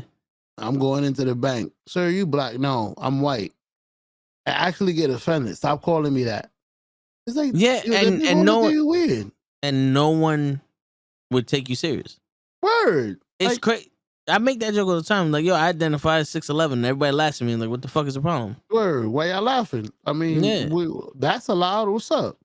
You know what I'm saying? Because, yo, and not to make their claims any less, but it's like, at what point does this shit becomes what I was about to say? I want to just make this is where the issue lies. At what point does this become fair for everybody? Word. Now you got to the point because it's all one sided. That's what I was saying. I'm a person too. I'm allowed to do this, and you're not allowed to do that. Those are the rules. Like, no. Wait. What happened to equality? You know what I'm saying? What happened to equality? Damn, that's crazy. The way you put it, because if I want equality and I want you to call me a man, and then the other person is like, I want equality, I only want to call you what you was born. Yeah. How is it okay for you to be want me to call you something, but you're forcing me to do something I don't want to do? So in turn, you're doing to me what you don't want done to you. Yeah. And like how do you feel about someone, like, let's say your brother, right? Mm-hmm. Goes, all right, he officially transitions to being a girl, and he goes up to you and goes, I want you to refer to me as she or he, she or her. No, don't call me he no more. Out of respect for him, that's something, because that's my brother, and out of respect for the love that I have for him, it may be a little different. Like, out of respect for you, you're not going to convince me that you're a girl, ever. Yeah. But out of respect for you, I will call you that if it makes you uncomfortable. That's okay. But I'm not telling my kids that Auntie such and such is. Yeah, this is your auntie. I'm not. No, this is my brother.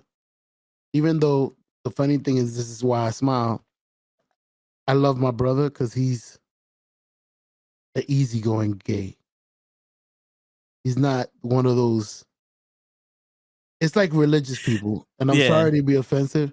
There's some religious people that are passive. Are you religious? Yeah, I'm religious. Oh, I'm not religious. All right, brother. You know, Jesus loves you, and walk away.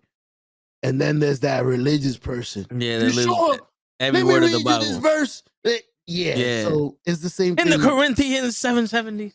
Same thing with gay people. There's some people that are gay. Yeah, I'm gay. And they're calm. And then there's people that are gay. I need you to know I'm gay. Everywhere I go. Yeah. And there's nothing less than gay. Word. Like if you don't call me gay, then you'd offended me for life, and I can never live. I gotta get you arrested. What's the highest point here? Okay, let me climb there. I need to tell everybody I'm gay. Yeah. Like, yo, fam, calm down. we could have noticed. Yeah, like we got it. You gay everywhere. Like so, yeah. Thank God my brother is one of those cool people. Yeah. And what I was trying to get to say is jokingly, I do call him my sister. I told my mother because we are 3 boys. And later on in life, I'm like, Mom, I do want to appreciate you because you gave me the sister I always wanted because I always wanted a sister. Yeah. When you have brother, knowing you have 2 brothers, you have a brother. Yeah. I don't know if it went the same for you because some people are scared of girls because they know what they got to deal with. Like a sister, you would have been out there banging and slanging. Yep. Killing, throwing punches. Everybody would have been dead in the park. Word. So, yeah, exactly. It's a difference. Yeah. So some people might not want to deal with that. But I always wanted a sister. So I don't know if you felt that way. Since it was all boys, I always wanted a little girl to take care of. I do have that now. It's a beautiful feeling. Someday you'll see. If you have a daughter, since you never grew up, you never grew up around it. Like you didn't have a sister, so you don't know the delicacy of having a girl. It's different. No, yeah, I can imagine. She's so, Daddy, lay down like that. I've never had that. I had 3 boys, and those, Daddy, lay down. Man, they never said that. Fuck out of here. Put me in my crib. Their mama's boys? Hell yeah. They either mama's boys or they wasn't as delicate. Put me on the bed. Put me to sleep. Put me in my crib and I'm good. Get out. That's it. That was my middle child. That's it. Turn off the lights. Get out. My daughter is like, you got to sing. You got to lay with me. I got to play with your hair. Let me put some makeup on you. And then I might fall asleep. It's a process. It's a delicate, beautiful process. And I wish it upon you. Sorry to switch. No. I get it. I went through the baby, but back to the gay talk. I do call him my sister, and it's cute. So that's what when you said, would you call her she? I was like, I already did. Like it would be easy for me because I always joke with him. So yeah. But to answer your question, out of respect for him, yeah. Now the question is, would I want to do it for everybody? Out of respect for everybody. Out of respect for you, I don't know you, homie. We were the Bronx. In all honesty, like if I'm just walking past you and I'm like, yo, he needs an appointment. I'm a female. My bad. Fuck like that's the best you getting. I don't know you. You know what I'm saying? Like I don't know you. I didn't go out my way to like, yo, this is what I see. This is what I identify as. At least you wouldn't get offended though. Some people would get offended. I'm a female, man. Don't be telling me what to call you. Like, at least you'd be like, my bad. At least be whoever you want. Yeah, like my bad. Would you expect me to fucking say there's no sign across your neck? I'm a chicken. See, that's the madness. That's the madness I'm talking about. Yeah. Yeah, this guy needs to use the bathroom. I'm a chicken. Okay, so you want me to? Okay, this chicken wants to use the. Do you have a bathroom for? Like, do I have to play along with whatever you decide? Yeah. And there's no. I'm a chicken. I know you're a human and you don't understand that I'm a chicken, but that don't count. I'm a chicken. You're supposed to fully understand everything. So it's my fault that I'm wrong. And you're supposed to know before I told you. I see how it is. My apologies. Yeah. That's how it feels. That's how it feels. I'm pretty sure not everybody's like that. You hear me. Every time we speak about a majority or how people classify, it's not everybody. No. You'll find those people that are sit there like, honey, I'm a woman, but I get you. You know what I'm saying? I get it. But majority of them, it's like they get offended. I know. We've seen it. Observed. Yeah. We've seen it. It makes everybody else uncomfortable. And it sucks. It's like what we don't know how to act now. Like, I don't know how to act around. I don't know how to be normal. You just made me be different. Yeah. You're different. Like, it's not my fault you're different. I had nothing to do with it. Yo, first off, the only one that knows you're different is you. It's you. The only one that's acting different is you. Yeah. So go be different. I'm not gonna interfere. I promise you. Yeah. But then it's like, yo, if you want to integrate yourself in a group, integrate yourself in the group. The group can't change for you. We've been doing this shit for years. And last time I checked, I don't change for nobody. The Bronx don't change. Yo, let me tell you something like this. There have been drop dead gorgeous women that I could have had a shot with, and I said I'm not changing for them. Fuck makes you think I'm gonna change for your ass? Let's do that math real quick. Big ass titties, 150s. You know what I'm saying? Let's do that math. And yo, before we go, we gotta catch up on that chat. That chat is popping. Am I tripping? Yeah. Is that all? Well, Daniel was sitting there. I was reading it and I had it up. Yeah, I had it up on the screen. Some of the stuff I read. But we was grooving. I'm sorry. No, yeah. So, I was talking about self confidence. Oh, almost lost the word earlier. And I mentioned how I've been going through some shit for almost a year now, year and change. And the shit's like escalating. And it's like, yo, the more you want to come at me, the more people are like, damn, I'm sorry you're going through this. I'm just finding it amusing. It's because when you know who you are and people come challenge that, they don't got no foundation. You know what I'm saying? What you saying? It's like in all honesty, bro. I've had a woman come up to me yesterday.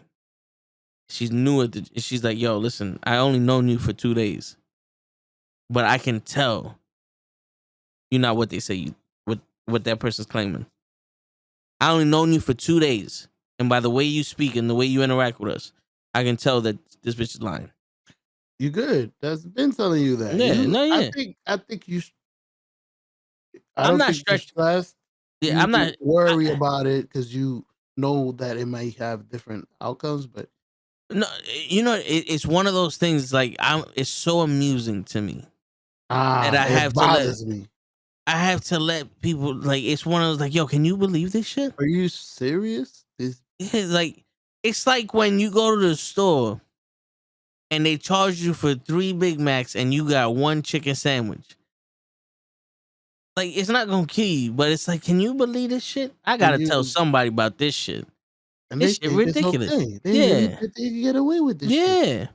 Are they gonna try this again? Yeah, you know what I'm saying? So it's crazy.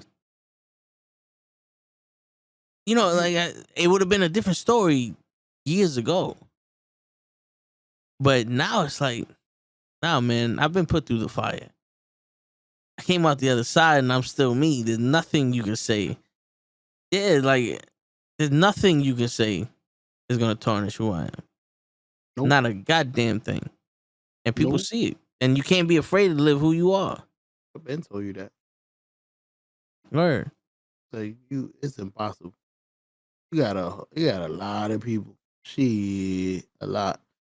Yo, before we go, I don't want to change the subject. I did write a couple. When you saw me looking at my phone, you was Yeah. talking, and I was writing. I wanted to do this new thing where if something comes to my head, I don't want it to leave, so I write it down. All right. And this is a good question. And I honestly wanted to ask you this or talk to you about it, but it's damn. I wanted to talk about it early. I wish I would have gotten here on time because this is another podcast, but I don't want to let it go. All right. Well, let's ask the question and see what's going on. The question for me. All right. Let me read because I wrote it down. All right. And this is what it refers to. When you was talking about, and this is a topic that I'm scared to talk about. Not scared, but I don't really talk about because I don't really impose it on people. Yeah. I'm not that type. Like I would be that type of gay. Like, yes, I'm gay. You don't have to call me Manny. You don't gotta call me a guy. You don't gotta call me he, she. Yeah. I'm not gonna make it uncomfortable. I'm gonna make it to you for as easy as possible. Ole. Exactly. Yeah. So this is a subject where I'm like, I don't know how to approach it, but you spoke about it, so I'm like, I'm gonna ask. All right. You was watching the documentary with George Foreman. Yes. And you said something that was very interesting to me because I'm a strong believer. So you said his life changed when he found religion. Yeah. And a lot of people hide from that. Not hide from that. A lot of people don't believe in that. A lot of people feel uncomfortable talking about it as well. Yeah. Like me. So I always wanted to ask you, are you religious? Do you believe?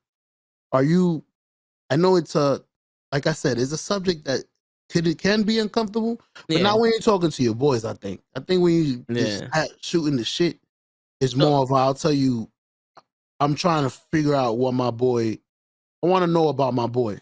Yeah.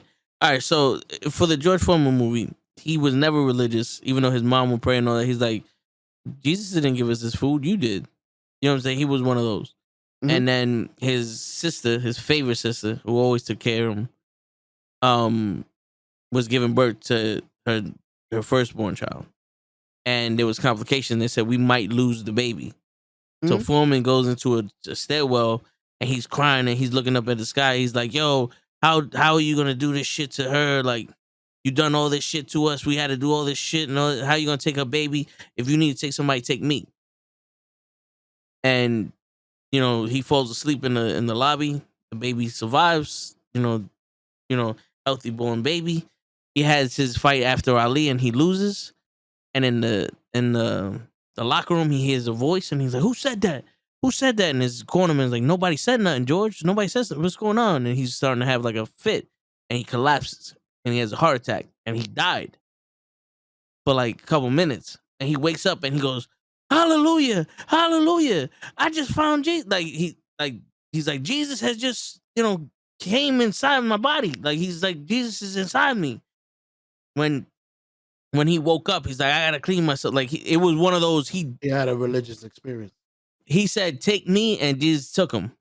And he said, "Oh shit, now I believe in you, because you my nephew's alive and you taking me." So then he came back to life, and that's when he started devoting himself to God, and he stopped fighting. Before you answer, yeah, there's a lot of people that's how they found religion. Yeah, through a traumatic situation where you can't deny it. Like, I was supposed to die. I was supposed to drown, and this board show up out of nowhere. There's a lot of people that I've seen videos like that. Like a bus gets hit into somebody and the bus contours, doesn't touch the person. So I understand what you're saying. There's two ways to come, and I wanted to clear that out. I didn't have to wait to die to figure it out or to feel that way. Yeah. I always felt like my wife will tell you, I always felt like something always had my back. Even though lately I'm glad I wanted to speak about it, because I know lately it's been a little gone. Because I remember when we first started the show and I was streaming, I had the spirit of like, I'm untouchable. Like there's nothing can do to block my shit. Yeah. And little by little, I guess the devil took it away, or is trying to play with me, because I lost the fire. Yeah. But little by little, I'm getting it back. But I just wanted to point out that as I'm living, there was a lot of things that helped me figure out that he was around me. A lot of things that shouldn't have happened that did, or a lot of things that, this shit is gonna go wrong, and then it goes perfect. Yeah. Everything goes right, always usually goes. The way I got my job was funny. It's just my life has been beautiful, unlike other people. So I really can't deny it. But go ahead. No, Continue, I my hear bad. I just wanted to point that out, because Yeah. there's two ways. When you said that, I was like, I understand that, because there's two ways to Yeah. actually realize it. Go ahead. So for me, I always believed there was something there, but I felt like the Bible was man-made. So Ooh, it's a bunch of rules, or it's a bunch of stories. It's somebody said it's the most inspirational book ever written, correct. and that's how people use it to control other people. You know, the religion is not without its scars, especially back in the Renaissance and all that other shit, or the Crusades. But when it came to thinking something's up there, it's all because I want to believe that there's a chance I might see my mother and my uncle again. So like when I lost my mom's, I needed to be mad at somebody. So I was mad at whatever took her.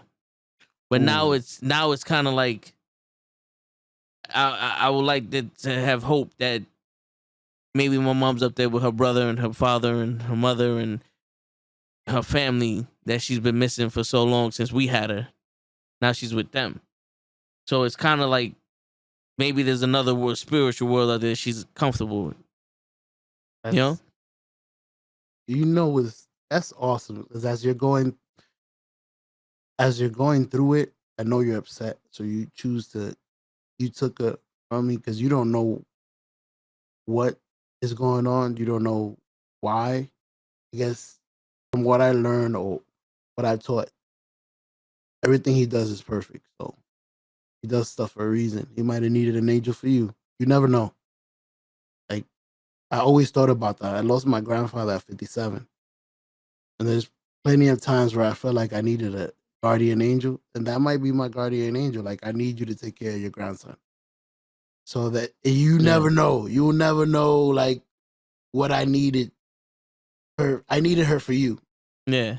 She already lived her life. She raised you and your son. The funny thing is, now thinking about it, most parents are like that. Like, once their kids are grown and they survived, they got them to the situation, they're happy. Like, I'm good. My kids are good. That's all I need.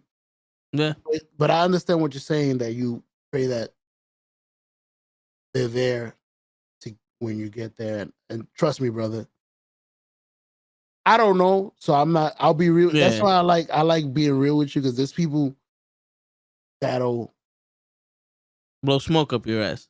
yeah, I don't want to blow smoke at your ass, because I don't personally know. But from my belief, bro, you good. They're gonna be waiting for you. Matter of fact, that's how it happens. When you walk over to the other side, according to people that have walked over already, because there's some people that have died and come back, their family members are waiting for them, like on the other side. So Yeah. I mean, that's dope. listen, That it's like, yo, I'm gonna be back with my peoples. Like I'll yeah. be back. Yeah, because yo, you know, I've said this a few times. Like sometimes the difference between wrong and right and happy and sadness is just the other end of the coin, the other side of the coin. Agree. You got to look at things differently sometimes. I agree. For a long time, I was like, you took my mother away from me at a time where it's like I felt like I needed her the most, but maybe she prepared me for when she wasn't there. Hell yeah, you're a You lot know, stronger. and then it's like, okay, I had what 20 years with her, 22 years, let's say, give or take. Now she's with. I would love to think she's with her family, because the thing with she had cirrhosis of the liver. So the thing with the liver is that sometimes when it gets infected and you start changing your pH level, it makes you hallucinate and shit. It makes you go like crazy. And every time she would have those fits, she would always be calling for her mother and father. You know what I'm saying? So Hopefully she's there with yeah, him. that'll be those were as soon as she walked over. Yeah. Both. And yeah, and it's like, when she died, I was, hanging with my uncle a lot. And, he was teaching me a lot of shit too. And one of the things that he taught me, because I asked him, like, how did you get through it when your mom and died? Your mom and your dad died. And he's like, I was with family. Yeah, that's the most important part. Yeah. And that, I'm always trying to hang out with my cousins and the little one now as much as I can. I see it. Yeah. You're an incredible cousin. I Yeah. told you that. I was like, shit, you like a cousin uncle. Yeah. And not for nothing, I see y'all niggas as my family too. The whole Knucklehead crew, like we're all talking. I'm trying to see how y'all doing on a personal level and all that other shit. And the closer we're getting, the easier it is. Because sometimes when you go through shit like that, you either wind up distancing yourself from people, or life makes you distant. So life distances itself from you. Mm-hmm. And I pretty much shut down, and life moved on for everyone else. So You got lost in your sorrow for 10. You got jailed in your sorrows for 10 years. So people moved on in their lives, and you and was, so now it's like, all right, I found people I can relate to when it comes to a passion of mine, and even outside of the passion, we became close friends. hell yeah. You know what I'm saying? So it's like that makes it easier also. It's a beautiful thing. Yeah. Well, I don't know about you, but you think you're done making friends by the time you're out of college. Like those are the pockets of areas where you make friends: college, high school, junior high school. Yeah. Then you keep those, but it's dope to be able to, as an adult, because it's different to have friends as a kid. You know how we used to act. Yeah. Now, as an adult, a normal adult, where we could have conversations like religion, Yeah. like serious adult conversations. It is dope. Yeah. And to find friends like that. And you know what the crazy shit is, bro? It's like I'm not the person I was back in the day, but I'm a way better person than I was when I was going through it. Because I want, like, back in the day, I didn't. It's like, fuck. It would have been a chore to give money to shit. It's like I want to do my own thing. Like, this money I can't have. You know what I'm saying? Now it's like to help people out, to sponsor events and all that shit. To me, that's dope. It is. You know what I'm saying? remember the first time Gigi told us, I was like, shit. Yeah. That's the one thing I don't got. That shit, money, fuck. Yeah, and meeting other people, and then you meet people that are like you. Like, there's times me and Joe Kim will be talking, and we'll send each other like videos of somebody have some inspirational shit or something like that, and we'll be like, yo, how you doing? I'm doing all right. Just have normal conversation. I'll hit up people. Like I remember Pena hurt his neck going the match. It's like, yo, how's your neck doing? And we spoke about it and all that stuff. And it's just to be a genuine person. And is to get to see genuine people back. Where it's not a egotistical game. You know what I'm saying? Because sometimes you talk to people and it's like, I'm gonna be nice to you because of such and such. Where it's like, it's my job to be nice. Yeah, where it's like, yo, I'm just gonna be me. And if you don't like it, like Cosmic put up a story about somebody commenting on her hair and how it's not original and shit. So I messaged Cosmic and said, who the fuck is this nigga? Just like that. I was like, who the fuck is this nigga? And she's like, a fan, obviously. So I said, no, I understand that, but what's his name? Because she blacked out his name. She goes, no. I was like, no. You let me know and I'll get my entire crew to end this nigga's life. It's like, y'all niggas, I told her, I said, you think that we don't like this shit? My whole crew is looking for somebody to fucking get at right now. Y'all niggas think yeah, Cosmic was like, nah, it's so good. I was like, all right, don't hesitate. Don't hesitate. We'll snap his neck. Yeah, drop the username. Drop the username right now. And I'll put it in the group chat. I'm like, yo, let's get at this nigga. You know what I'm saying? And it's just one of those things like, yo, and even though we don't, you're my peoples. You're my peoples. Even though you don't know it, Miss Cosmic, and I hope you know it's coming from the right spot. We genuinely love you. Don't think it's nothing bad. So you are people's. And when I speak to people, it's always in the Knucklehead name. It's not me personally. It's like all of us. Like Matt also made the video of him. He got the shirt. Anthony Gamble thanked me when he got his shirt. Mike Lowe, all these people got the thing. And I was sitting there, it was like, yo, that's from the Knucklehead Network. We appreciate y'all and we wanted to show some support to y'all. That's what it is. It's never from me, it's from us. You know what I'm saying? So appreciate you. And so it's like that's the shit you start growing. It's like, I don't know when I let it go, but it just became almost like you're gonna keep putting your life on pause for this, or you gonna do something? Yeah, I think that's what helps a lot of people. You really think the person that you are stuck for would, like, if she was standing next to you, you would get the cocotazo. Yeah. Get your ass up. And you know what? You know what the biggest issue was for me during this time, show? What was it? It was trying to find acceptance from people that wasn't going to give me that. That's great. Maybe I don't know about you. Well, I don't want to say you because I don't want you to get offended. No, say.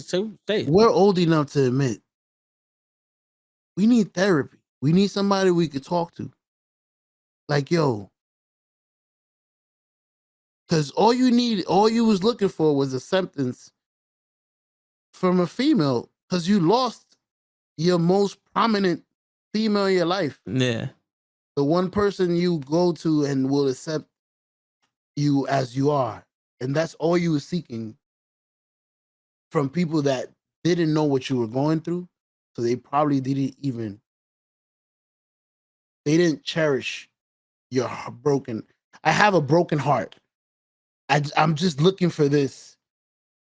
Wait till my heart mends. If you take care of me, you probably have a great guy at the long run.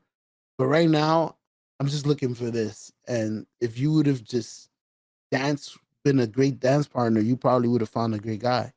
But instead, you didn't know what you had. So you basically took the broken pieces to my heart.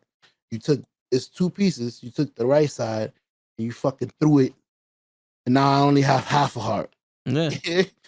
No, and it's true because it's like, I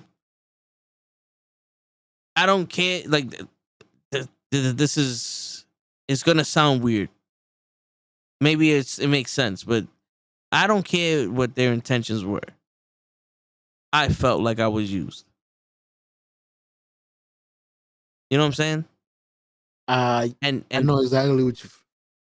Even if it wasn't the intention, yeah, me feeling that way, it's not like it's gonna be the same effect as if you was. yeah, because the thing is like maybe some of them were using me, and other ones just took me for granted.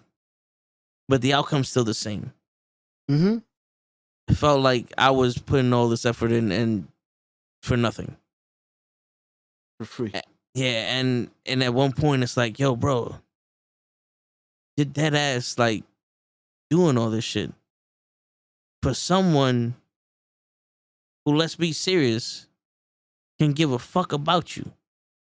No matter how much justification you can make for them maybe giving 1% of a shit about you, they don't care. Because if they did, they'd be reaching out to you. I had to learn the definition of people caring about me again in order to realize that what I'm doing is some sucker shit. Because in reality, if we're gonna keep it funky, you talk to a nigga that did most of the shit I did, like, nigga, you did some sucker shit. I get it. I get the deeper meaning behind it, but the gist of it all, you was a sucker. And the one thing you never wanted to be in your life was a sucker. Well, that's a Bronx nigga talking to you. Yeah. I think I'll be a little more mellow, bro. No, you got used because you was heartbroken. It's Yeah. understood to me. Yeah. Bronx nigga, you a sucker. Yeah, but that's how I that's how I spoke to myself. That's how my mom spoke to me. That's how my uncle, everybody in my family, that's how we spoke to each other. There was no way for bullshit. We didn't have this. When it came down, like, if you really want the truth, I'm not sugarcoating it for you. You know what I'm saying? I love that way. I love that. I am having issues. I'm not gonna state the person. I am having issues with a certain person because the way I am or my family was, which is the same way as yours, is a little too aggressive for this person. Yeah. It's offensive. Like, for me, if my breath stinks, like, I like that. There's times that I could have something on my nose and you have the confidence to be like, yo, you got something on your nose. Don't make, I would rather you make me feel comfortable for that 1 second. Yeah. Than me continue to be uncomfortable for the rest of the night. Yeah. So there's people that would rather don't tell me.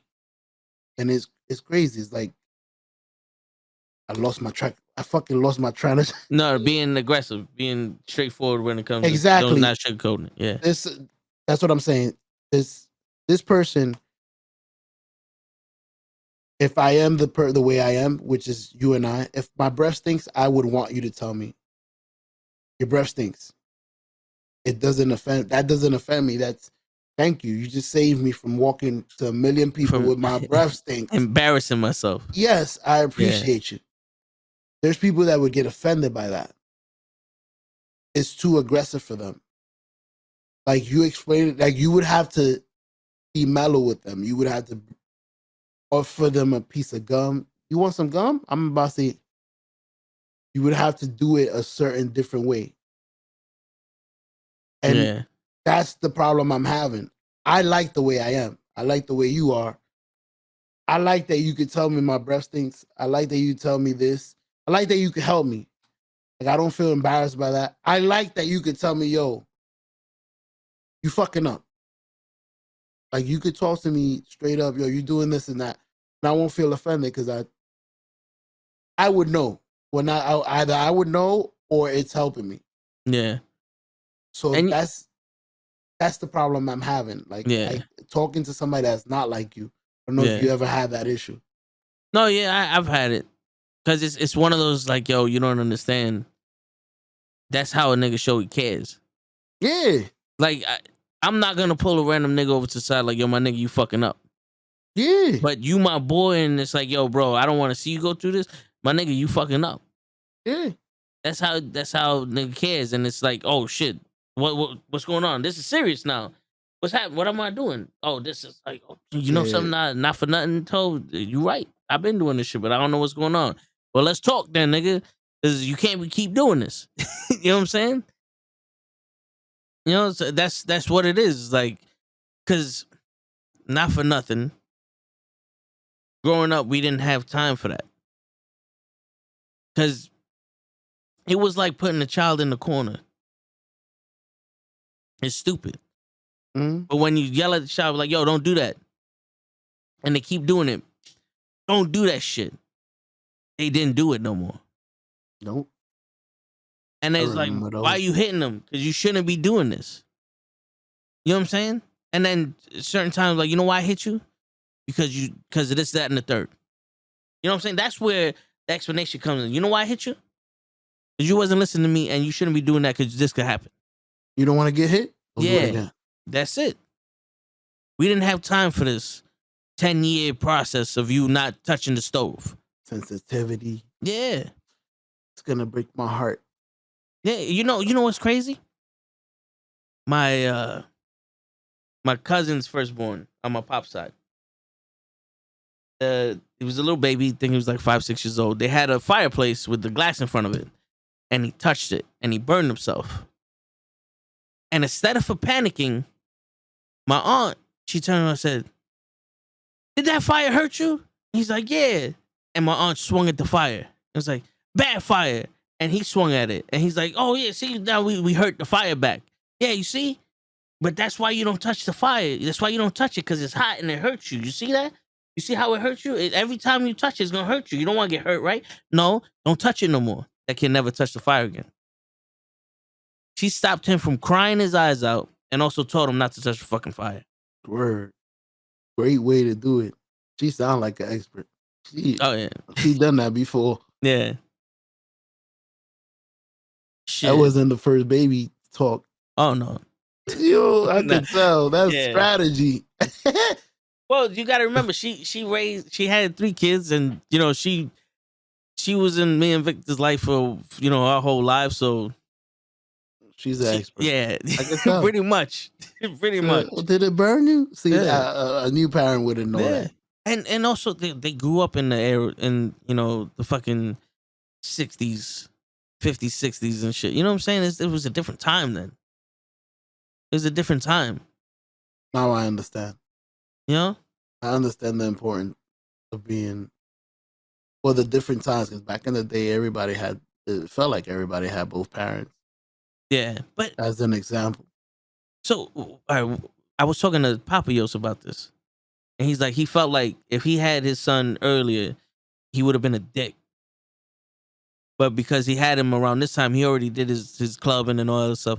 So he feels like now he's able to have the kid.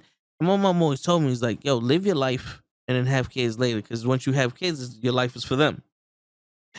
But in all actuality, it's like, you live your life because the one thing you learn when you already experience your entire life is patience. And that's what you need to teach these kids. You ever see a young mother holding their baby, the baby's crying like, no, I can't be here. And she's flustered and she's in a rush and she's trying to rush you to do shit because the baby's crying. And then you got the old woman, the baby's crying like, no, it's okay. Take your time. And it's like, I'm sorry the baby's crying. Yeah. I'm sorry the baby's crying and shit like that. She don't even say sorry, bro. She don't even hear them. If they in the restaurant, she'll order. Yeah, let me get a McDouble. Let me to the fries. You don't hear that? Oh. No, dude, I was holding my baby cousin, and she starts crying, and I didn't want no baby crying with me. But when she started crying, I was like, oh, no, it's okay. And I started bouncing. And, bro, not one part about me was on some, oh, shit, she's crying. Let me get nervous. Like, nah, we'll figure this out. You with me. It was one of those, you with me.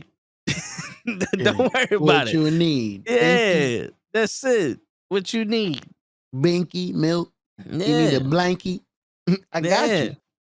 And it goes, because it's like, that's the one thing that you need for kids. Some kind of maturity and patience. You know, and going back to the situation with the transsexuals and how to deal with that takes a lot of patience. I know. because it's confusing for us. Imagine how confusing this is for the kid. Word, I'm accepting this as well. Like, let me. I understand that you just switched this thing. Yeah, That's not normal to me, you know. yeah, and So and you, I'm accepting yeah, it. and the crazy shit is, a lot of people, I don't want that around my kid. And listen, like I said, I'm not an adult. I mean, I'm not a parent. But I always thought exposure early to kids led to exception. Led to acceptance earlier. You know what I'm saying? Because you hide it from the kids, and then they become teenagers, young adults, and they see it, and they're like, "What the fuck is that?" And now they go to hate it because it's something different. I do want I to don't give you know. an I example. I don't know. This is just my thing. You the parent here. You tell This is me. what I was gonna say. As a parent, I do want to give you an example because it goes both ways. You do want to expose them to them so that when they run into it, it's not the first time they ran into it. You expose Yeah, them to them on your level, on your speed, with your information. This is what it is. This is blah blah blah. Now they don't have to ask nobody else questions when they see it. yeah, They got it from their parents. They understand everything the way you want them to understand it. yeah. I totally forgot what the other half of what The other half is I don't want my kids seeing that, or I don't want my kids around that. um that's the crazy thing. I I remember what I wanted to say because you said it like hiding them from it. Yeah, I'm pretty sure there's people that say that. Like, yo, I don't want them to see it. I don't want and I understand both ways. So and it's confusing to me because I don't know how I'm gonna do it. But it's like drugs. Like drugs and kids. It's like getting your kid high young. I'm gonna get you high because I want you to feel how it feels, and I want you never to feel that again. That's basically the strategy that I yeah, feel with the transsexuals. We're gonna overload with information, and I feel like we're overloading them with information. We're opening to it early, and we're praying that they won't. What if they gravitate towards it? Like, I didn't know what gay is, but now that I understand what it is, maybe nah, now that I know that it's an nah, option. now I know I'm gay. Just right. Exactly. Like, it's also confusing. Listen, like I said, with drugs, listen, I don't want you to do drugs. So I have to tell you about drugs and what you might see out there and peer pressure and when you get to school so that you understand so that you can stay away from it. Yeah, But at what point is too soon? Hey, there's this thing that makes you feel woo. yeah, Stay away from it. But maybe I want to try to see what woo is. Like maybe you expose them to it yeah. too early. I Like mean, it's confusing. most of the shit that I learned about that shit was through seeing it in the street and in the movies. So that's the shit. And it took us 15 years to learn a lot. And we still turned out, well, I can't speak for you, but we could have turned out to be scumbags if we Yeah, wanted. We have a heart. yeah, Imagine now, Toe. Imagine if we had the technology that we have now. Before we didn't have nothing and we turned out to be, I don't want to call us scumbags. What can I call us that is, we could have been some shit if we went the other way. Like, yeah, what happens now? Like, imagine us with phones being able to search shit up. I didn't know about sex till I was 12. yeah. Like, the first example of somebody kissing a girl and a boy was in junior high school. And they were what? That's junior high school is 10, I think 12. Yeah, 6, 7, and 8. Yeah. Nowadays, no, fourth grade is ninth, I remember. Fifth is 10th. Sixth is, yeah, so 11, 12, 13. You're a teenager. So I basically learned how to, I didn't even kiss. I saw somebody, it was like a movie. we got all together in a circle. And I'm like, what's going on here? And two people were in the middle, and they were like just talking. It was an event. They were waiting for the crowd to get together already. Wow, they kissed. That was crazy back then. Now, everything is twerking. Even a video, like The kids are twerking. TikTok, twerking. They already shaking ass. They already popping pussy. They at 9. Like, you imagine knowing what popping pussy was when you was 9? I didn't know till I was 16. Yeah. Like, everything speeds up. There's kids at 9 that are pregnant. Like, when is too much information? Too much. Yeah. I Like, mean, when do you just let them find out, or you unveil? Like, how do you? Like, it's hard. That's why when you said that topic yesterday, I said write it down. I was like, this is gonna be. It turned out to be a good one. I was like, oh yeah. I wrote all the topics down right on my sticky notes on the computers. Right here. I was like, yo, write that down, because this is exactly how I felt. Yeah. This last couple of sentences, like, I'm so fucking confused. It's too much information. I grew up with no information, and I turned out to be the shit that goes through my head. Yeah. No, I get you. If people would know, people would be like, yo, you a nasty motherfucker. And I didn't have no phone. Like, the kids from now, what are they gonna be thinking? They got ass shaking titties. They already know what sex is. Yeah. People are pregnant and not. And we had a girl that's a boy that wanted her. It's not a girl. Now I gotta explain that too. And then you gotta explain all these false shits where it's like people are saying, oh, when women get older, they lose their value because of this, that, and the third. And it's like, wait a minute, you got a daughter, and your daughter's never gonna lose her value. Word. You're never gonna lose your value. It's like how they say that when a woman gets older, she loses her value because of this, and this. I'm sorry. You don't value a woman. If you're basing it off of that, you're not valuing the woman. You're valuing what you need from a woman. Word. You're valuing a worker. You're looking for you're looking for a resume for an employee. I'm sorry. Like, I was raised to be a decent human being. And I can't sit here and take sides of men versus women or this and that and the value of this. It's like the same way I sit here and go, a 6'1" man, his height doesn't make him the person that he is. Has nothing to do with his personality. It's the same shit as a woman's age has nothing to do with how she could treat you or how value. Might treat you better. They live longer. They know what they want. I already know what I want, son. The only time a woman's age should matter is if it's far apart from yours. Obviously outrageous. Yeah, in either direction. Mm-hmm.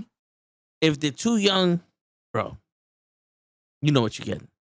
If they're too old, bro, you know what you're getting. Because then it's the opposite end of the spectrum. You got ones that are trying to figure themselves out, and they're learning the shit. They're not gonna be as mature as you. They're not gonna want what you want in that stage of life.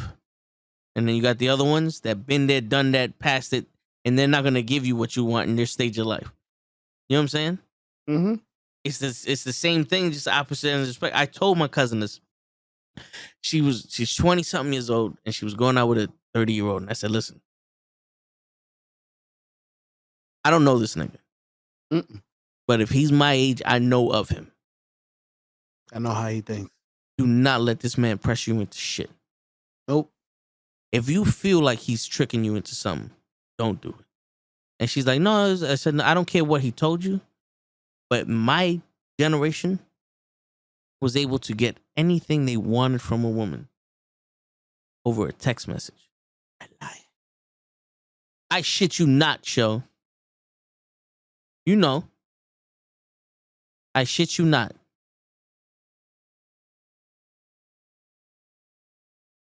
I fuck women without condoms because they look good.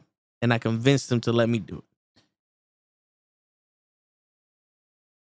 I told her, don't think that you know what's going on because it's a different game with us. It's a different game with us. Y'all not mature enough for a nigga that's like me. He might not have the suaveness, the skill of the game or nothing. He's my age. He lived in that era. Don't let this nigga fool you. Nope. And what she told me, and then they broke up. And the reason why they broke up was the same reason. She's like, oh, we had these conversations. The nigga lied. And I was like, I know what that nigga was doing. Yeah. I know what that nigga was doing. Young Come girl. on. But there could be some good guys. You know, I get a young girl. I'll treat her good. I was not questioning if he was a good man or not. But you gonna know. You'll see it. Yeah, this is what to look out for. Yeah, look out for this. If he tries to do this, run. I understand that. I feel that. Because like I could see you with a young girl and you treat her like a queen. You know what I'm saying? Because think about it, man. You sitting here and you're like, yo, I want a kid. Now me, if I want a kid, I have to have somebody that's gonna be a good mother.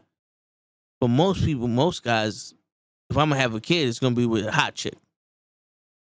You know what I'm saying? And then she's young, she's got her career, she's the start of her life.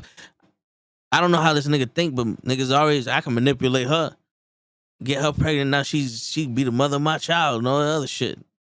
You know what I'm saying? Because there are some people out there like, oh, she's in the military, she's doing this, she's doing that, she got a good future. Let me lock that shit down. Hell yeah, she better than these other girls not doing shit. You know what I'm saying? So that's where it's like, nah, man, fuck that.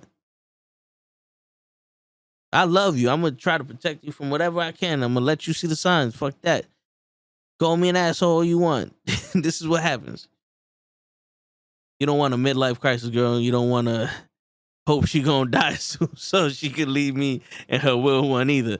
No, why not? Yeah. Come on, Daniel. Why not? Look, you get to that pension quickly. Yo, my mama always said, you have fun with the ones you have fun with and let them go. But when you find yourself a good one, you hold on.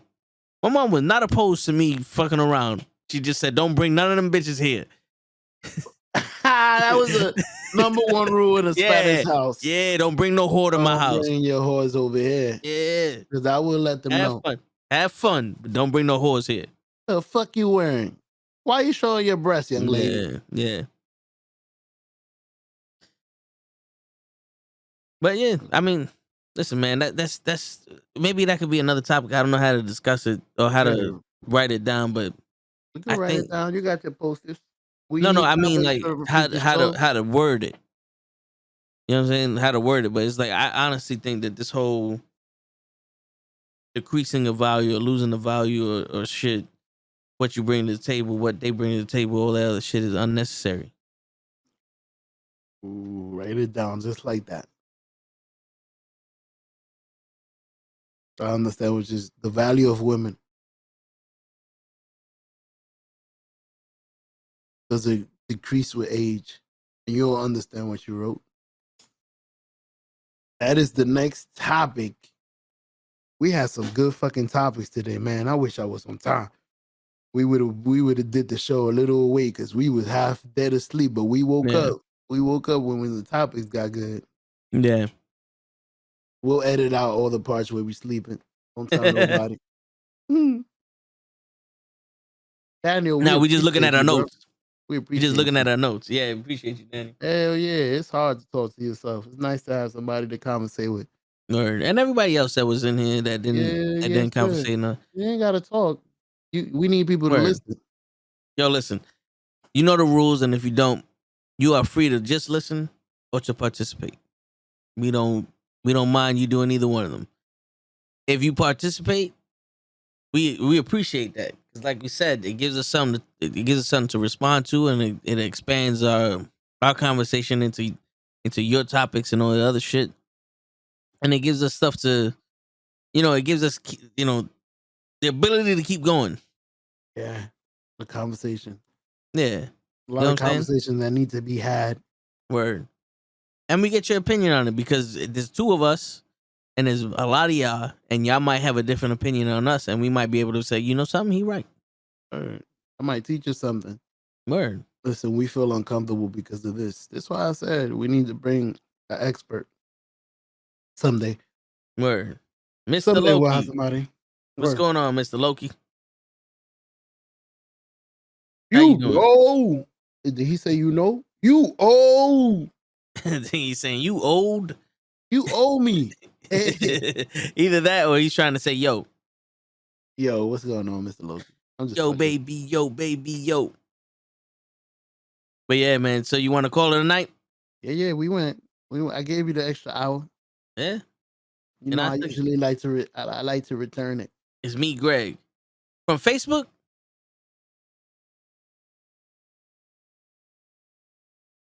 Because I know yesterday was Greg on Facebook. Greg, what's up, brother? What's